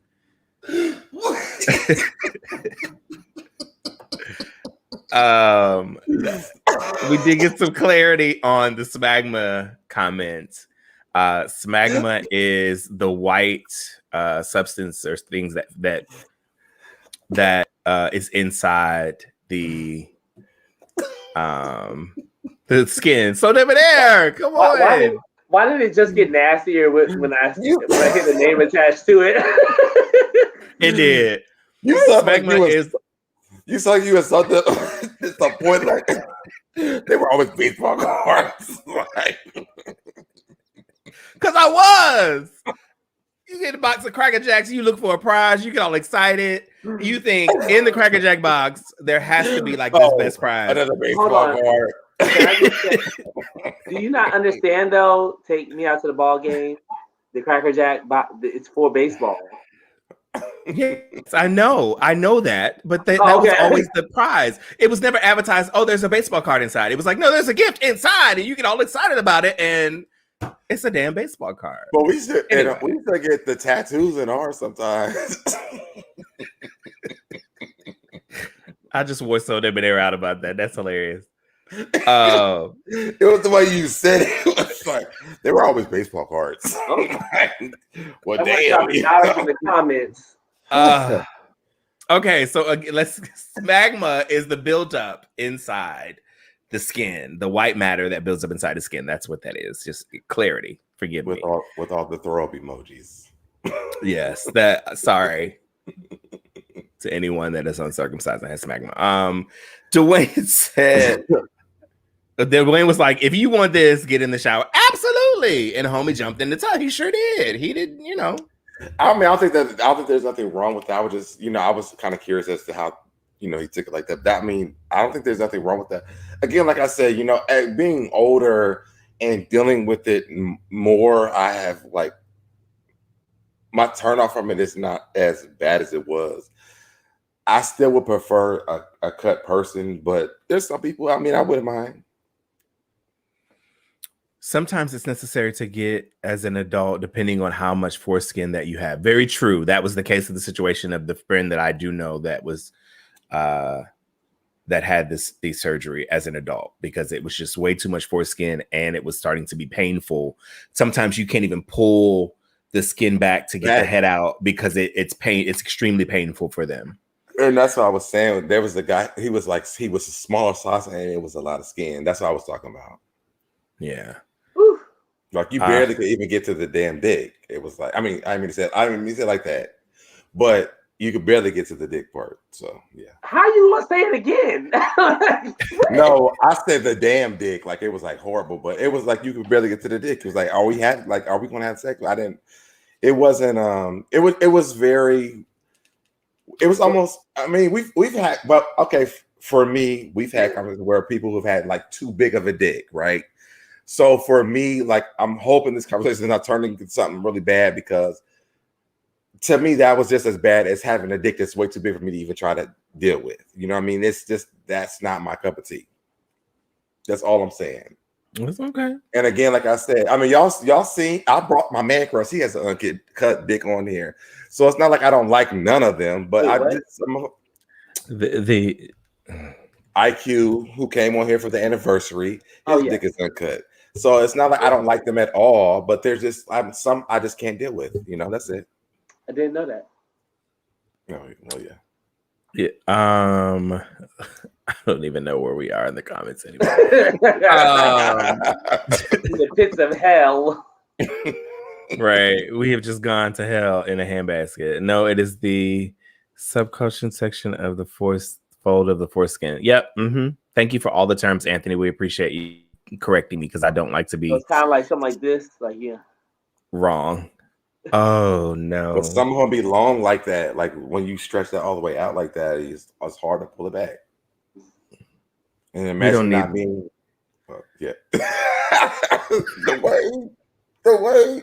Oh my God. Thank you. I can't. Oh, easy. You are the worst. Okay. Let's hold it together. The function that's what she said. Anthony is teaching us. The function of the smegma is to keep area lubricated and moist, but it has to be cleaned daily. Otherwise, bacteria will begin to smell.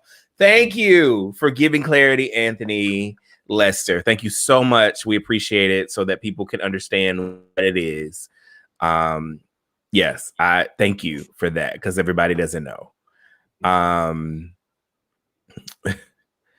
I would get the fake tattoos and rings too in the Cracker Jack box. Great, thanks. Well, that's what I remember getting. That's what you get. The baseball cards. Damien is in here. What's up, Damien? He says, I've been in a relationship with one person who was uncut, and thank God he was very hygienic about it. I feel like I lucked out and didn't have to have that talk. Now, what's interesting is that some parents, have that kind of conversation with their children if they are uncircumcised, so that they know how to do it. And unfortunately, some don't.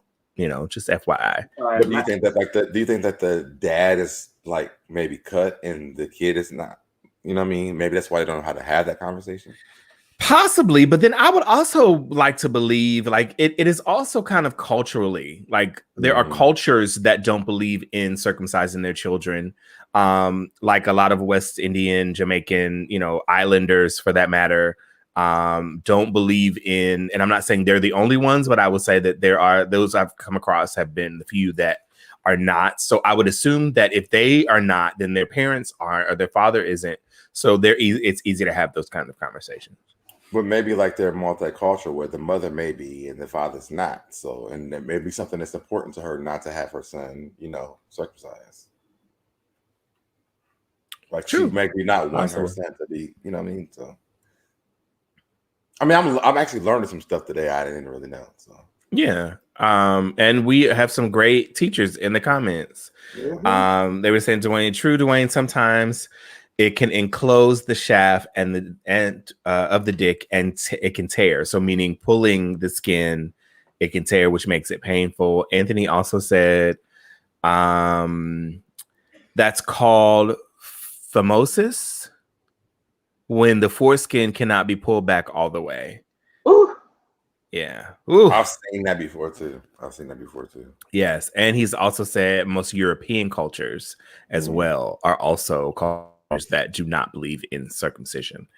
And I guess that's like when their son is a kid, like they don't know what the size is going to be, so they probably don't know what they should be, like circumcised because they don't know if it, that makes sense. Yeah. So Trev says I've actually seen that in person though. So yeah. Yes, we got y'all laughing. We are laughing ourselves. We have lost it, I think. I'm actually kind of like not laughing anymore because I'm like getting educated on all the different situations. At first, it was to me. I'm like, I just don't want to do it. But I mean, okay, I'm starting to understand a little bit more, which is probably why I wanted to have this conversation. Because one is just not my thing. I really don't want to. But I guess that last one about the skin not be able to fit over the dick was probably like the main problem that I really had. Yeah. And they're being extremely sensitive to the point of painful. So then you feel like you can't go to work and do what you know to do. I didn't know it was painful for some of them. I did not know that. Yeah. I learned that today. All right. So we learned something. See, that's what the show is about. That's what it's about. Growth. Okay. So or none. Or I can't. Or it could be. Or it could just gone. You're just gone. That's fine. I don't. Oh, okay. You want to do one more? Can we do one more? Let's do one more. All right. Last topic for the night, gentlemen. Why do you think people get mad at someone's sexual preference? Do you feel like we try to force our preferences on each other? Oh, this is top bottom verse type deal, right? I'm assuming. Someone asked about this earlier in the show. Yes, they did.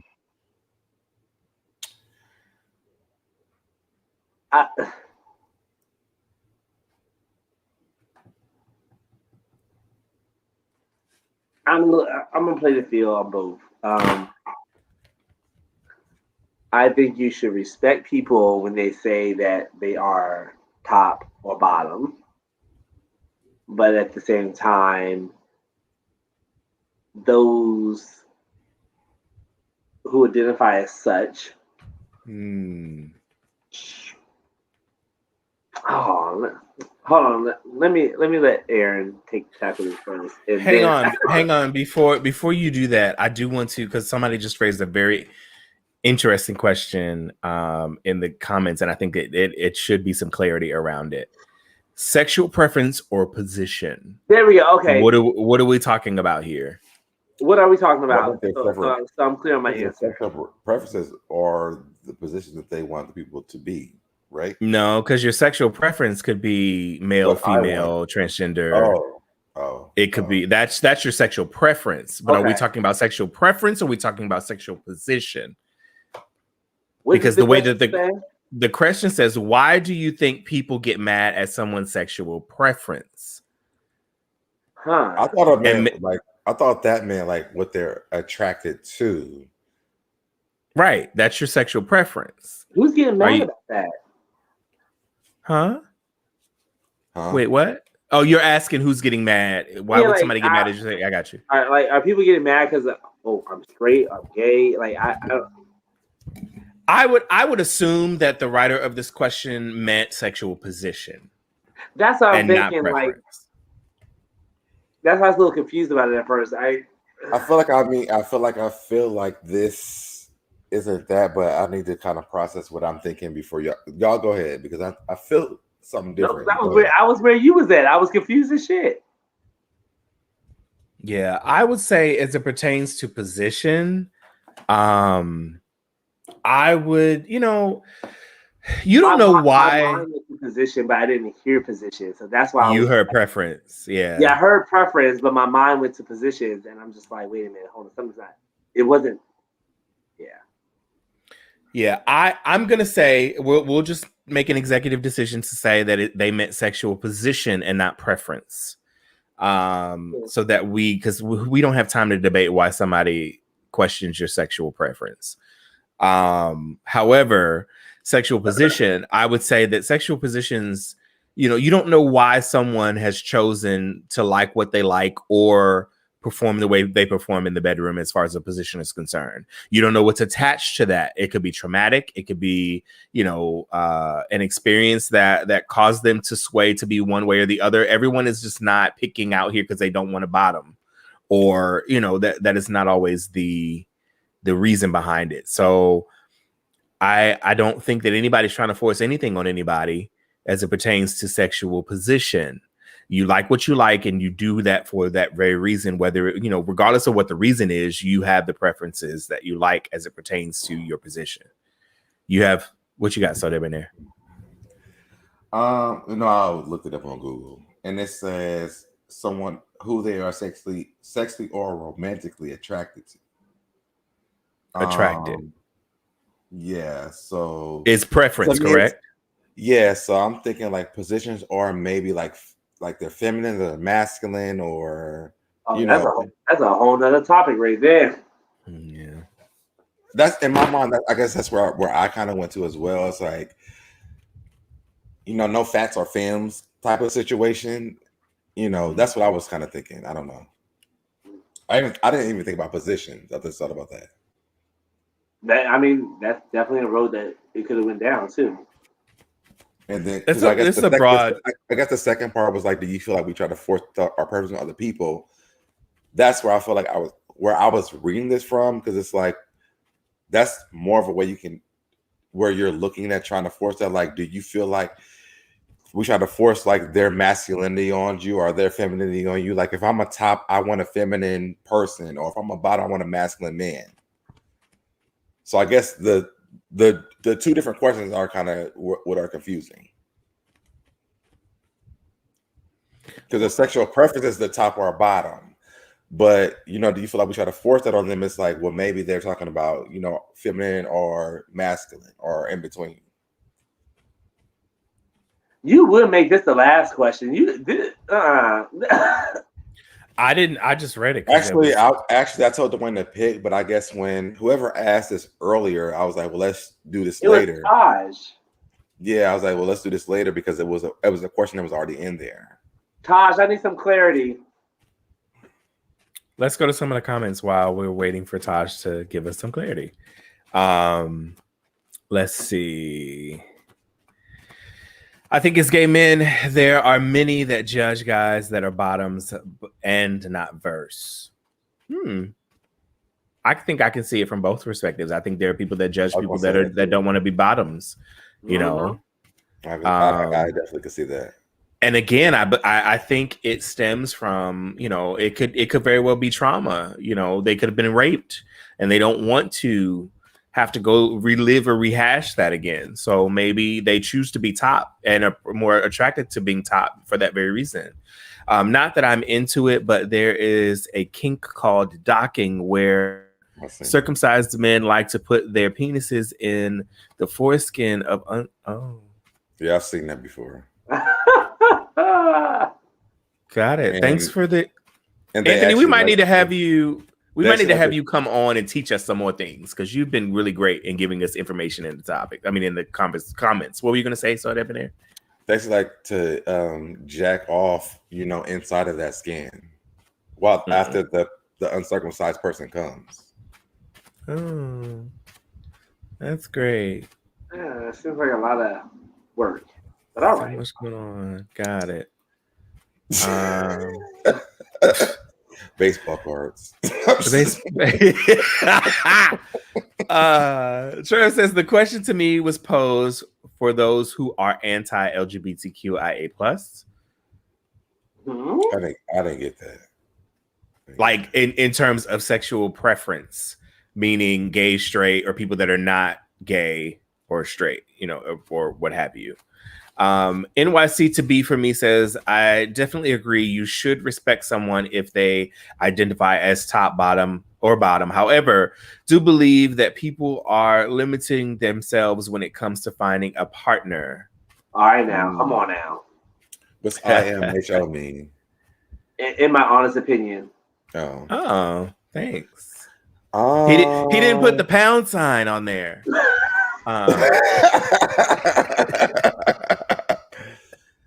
I mean, I do believe that last part. Like, I think people are limited themselves when it comes to the partner part. I do believe that. I don't believe that, but no, a lot of people do limit themselves, and when they go into relationships on the positions, period. And sometimes when you get into a relationship, it changes. But what if they don't want to?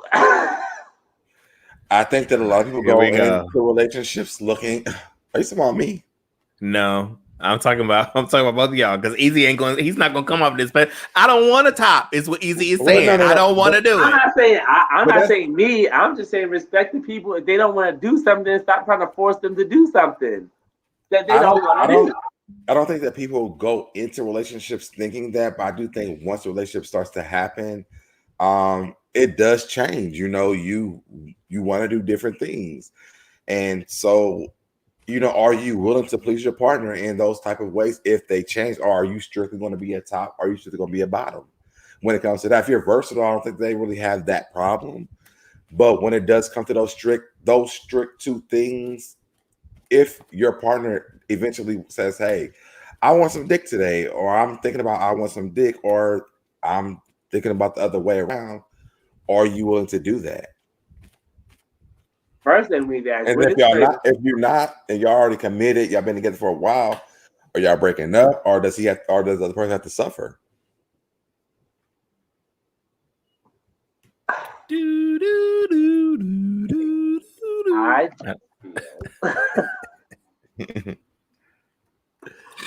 I feel as though those type of conversations need to be had in the beginning, and if something happens to develop, 5-6 years down the line, then there's a conversation of like, where this come from? Like, what's this about? Okay, so I'm gonna use myself as an example, right? So Aaron calls me a convertible top. I drop the top when I feel like it, but somewhere or somehow, and for those that don't know the term convertible top that Aaron has come up with, is just I consider myself a versatile top. I can be versed, however, it's not something that I prefer to do with everyone, and that I'm just going to willingly do. Like there's a lot that goes into me being versed. And that's my preference. That's me. That's personal. But if I'm in a relationship and then occasionally, like maybe I have been a top the entire time up until this point, and then all of a sudden I want some dick. So we have to have this conversation in terms of me saying, okay, I think the rare occasion, it's an eclipse tonight and I want some penis. Is that grounds for not, like, does the person then say, oh no, I can't do that. I'm not being with you for that. What do you mean? They're pushing the bell, like, put that top back up. So stupid. I think that's the most common question though. And I also feel like that's a lot of reasons why a lot of people are so open to open relationships, to be honest. And this is my own personal opinion. This is not the views of Easy or Dwayne, but I feel like that's the reason why people get into that, because they don't have those conversations, which is another reason why me and you had a conversation about asking at the beginning of the of the very one of the very first conversations, are you top or you bottom? To me, I guess being through relationships and knowing what I really want, it's important to ask that in the very beginning. I'm also a person who's going to ask you, do you want to be open? Do you want to have threesomes? Do you want to be like, what do you want? To me, I want to know all the details of what your possibilities could or could not be, so that I know, later on he may want to do this. Later on he may want to do this. Maybe this is strictly what he wants to do, so that I'm prepared for that. So if we start building a life together, I'm prepared for the changes of this relationship. But what if the person doesn't know right then? Like, what if it's something that develops over time? Tell me, right now, this is what I want. I don't know what I don't. This right now at this point, this is what I want. I don't know Have the later on. conversations. Have the conversations. Because I mean, if you're not having the conversations, then that partner is going to look elsewhere, and that's where the deceit, the cheating, and the lies come in, and that's even worse. So have the conversations with me. I'll be like, oh, hey, E, look, I'm thinking about having a threesome. Maybe we can even do an open relationship. I'm like, oh, that's wonderful. All right, well, I mean, I guess you're leaving or I'm leaving. Like, how does this work? Because it's just not going to happen on my end. But I mean, having the conversations is the first part. You're saying, like, even you said it at the beginning, right? No, even after, if we're 5, 6, 8 years down the line, and you all of a sudden have an inkling to have an open relationship, or want to bring multiple people into the bedroom, that's fine. I'm not deeming you for having those Okay, feelings or wanting those desires, but okay. So I'm not about to do it. let's break this up a little bit. Let's break this up a little bit. I Breaking. could def I can definitely understand someone coming to you and saying having an open relationship.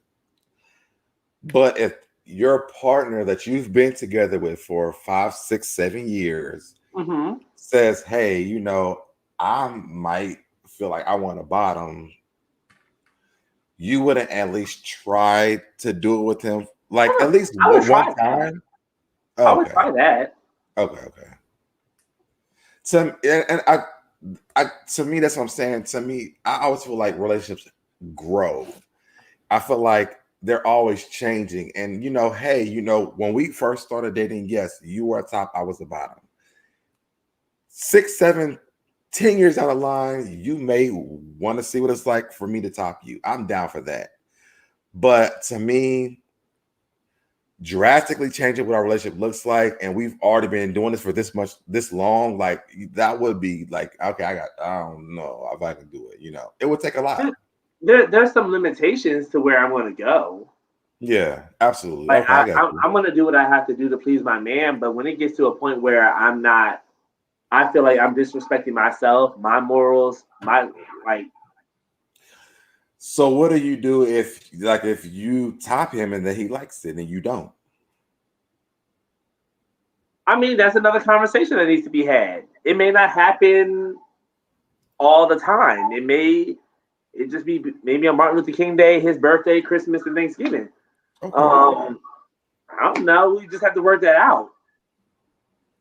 I can see that. I mean, I'm it's actually definitely a conversation that can be had. It should be had, and I wouldn't mind pleasing my man in that way. okay. Speaking from easy only. No, I mean, to me, that's more understandable than just like springing up on me like I want to bring, have threesomes or openness. Like that makes sense to me. So Yeah, and especially for you, like I could see that. I could see that. yeah. I would definitely be open to have the conversations, and that's any conversations. Yeah. So, like, if whoever I get with, I want them to be open and honest with me. Like, please come to me if you're feeling some type of way or you want to do certain things. Let me know. You never know. Maybe I might be feeling it too. That's true. But I promise you, there are limitations to whoever my soulmate is out there. There are limitations. Because he gonna play this back and be like, but you said. And there are limitations. I could see it. I could definitely see that. Oh, that makes a lot of sense, though. Yeah. All I'm right. here for the long run. I'm here for the long run. Yeah. Is that on that, gentleman? But just know you got like 5 years left because at 40, I'm cutting it off. Don't be like, I'm a top and you bottom, and then tomorrow you like, you top? No, it's not gonna happen. But no, I mean, I think for me, for me, it is very different. You know, I'm pretty open to a lot. So, you know, just let me know up front though. Don't be springing on shit on me because you gamed the shit out of me, and then tomorrow you a whole different type of person than I can't do it. Be honest. That reminds me of the story you told about the guy in the club that approached you, and then the next time you saw him, he was in drag or something. Yeah. Actually, I just saw him the other day. We had that conversation. Yeah. And I told him, I was like, you know, I never really had an issue with that. Because he was like, we never talked anymore. I said, yeah. I was like, because I got on Facebook. Well, actually, when my friends found you on Facebook and you're doing drag, we never had that conversation.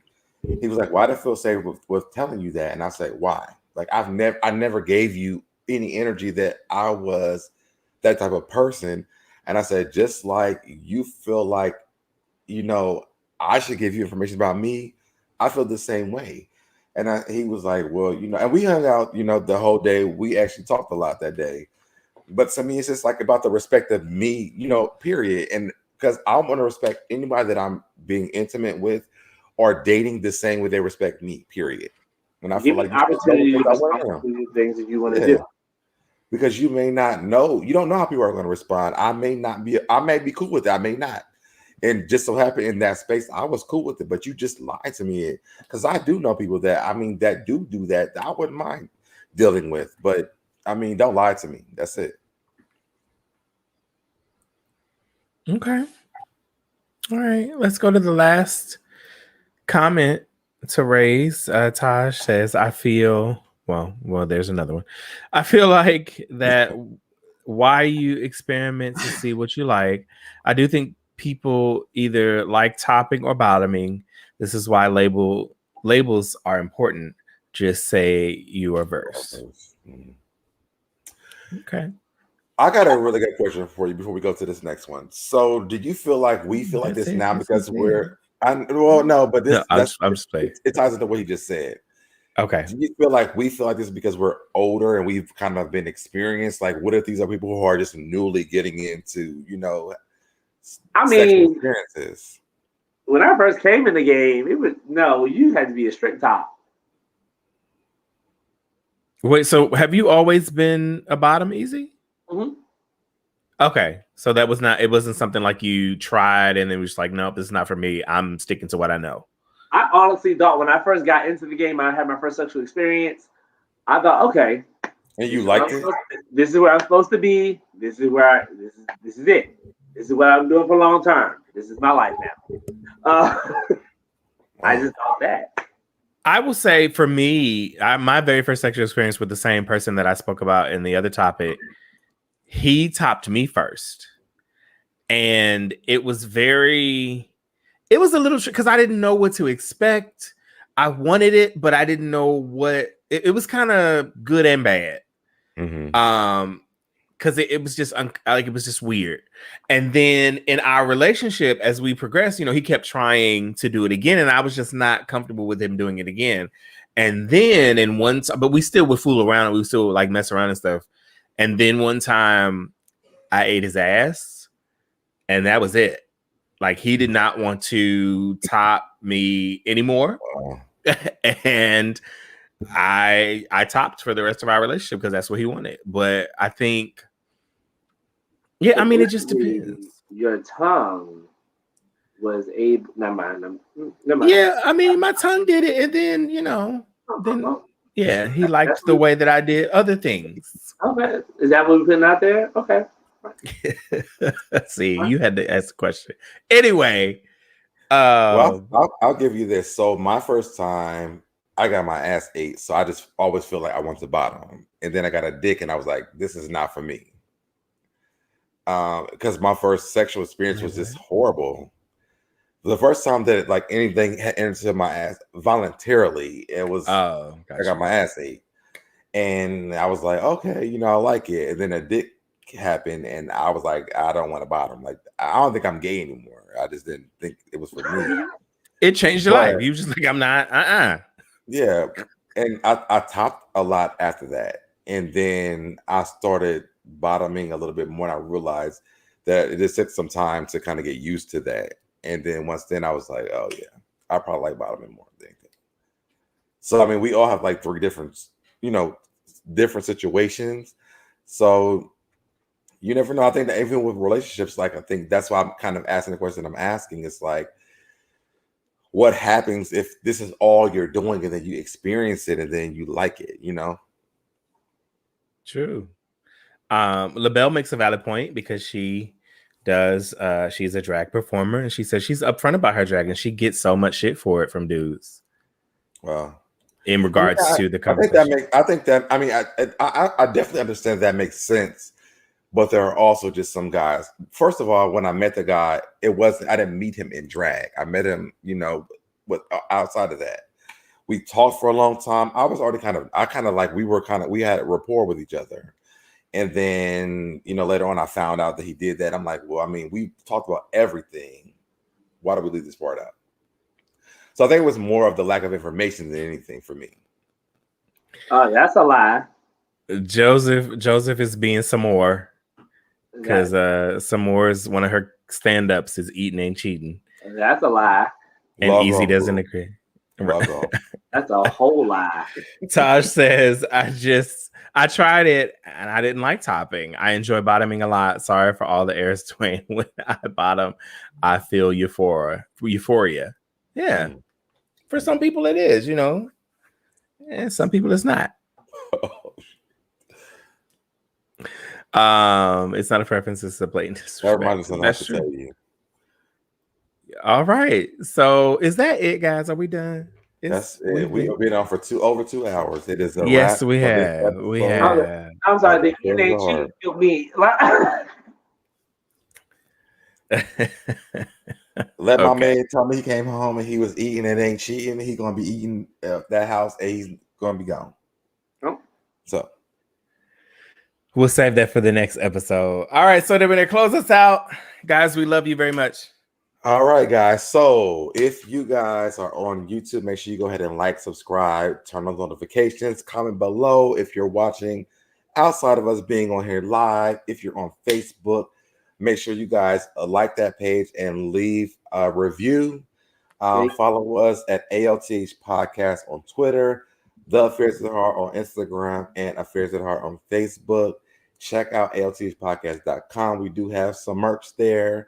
And we're going to be updating that pretty soon. I may take it down in a while because I want to vamp the whole thing. But make sure you check out all those things, and that's it. I pulled the skin back, Dwayne. Thank you. I appreciate it. Thank you so much. I cannot stand him. All right. So we will see you next week. Same time, same place. Thursday, 8 p.m. Please like, share, and subscribe if you're on YouTube. And if you're on Facebook and Twitter, make sure you check us out on our YouTube page for all of our past episodes as well. As you can see, we have a great time, and we'd love for you to check us out even more every Thursday night, 8 p.m. Eastern Standard Time. Check us out on our personal pages. Check us out on our personal pages as well. Y'all have a great week. We'll see you next week. Take care.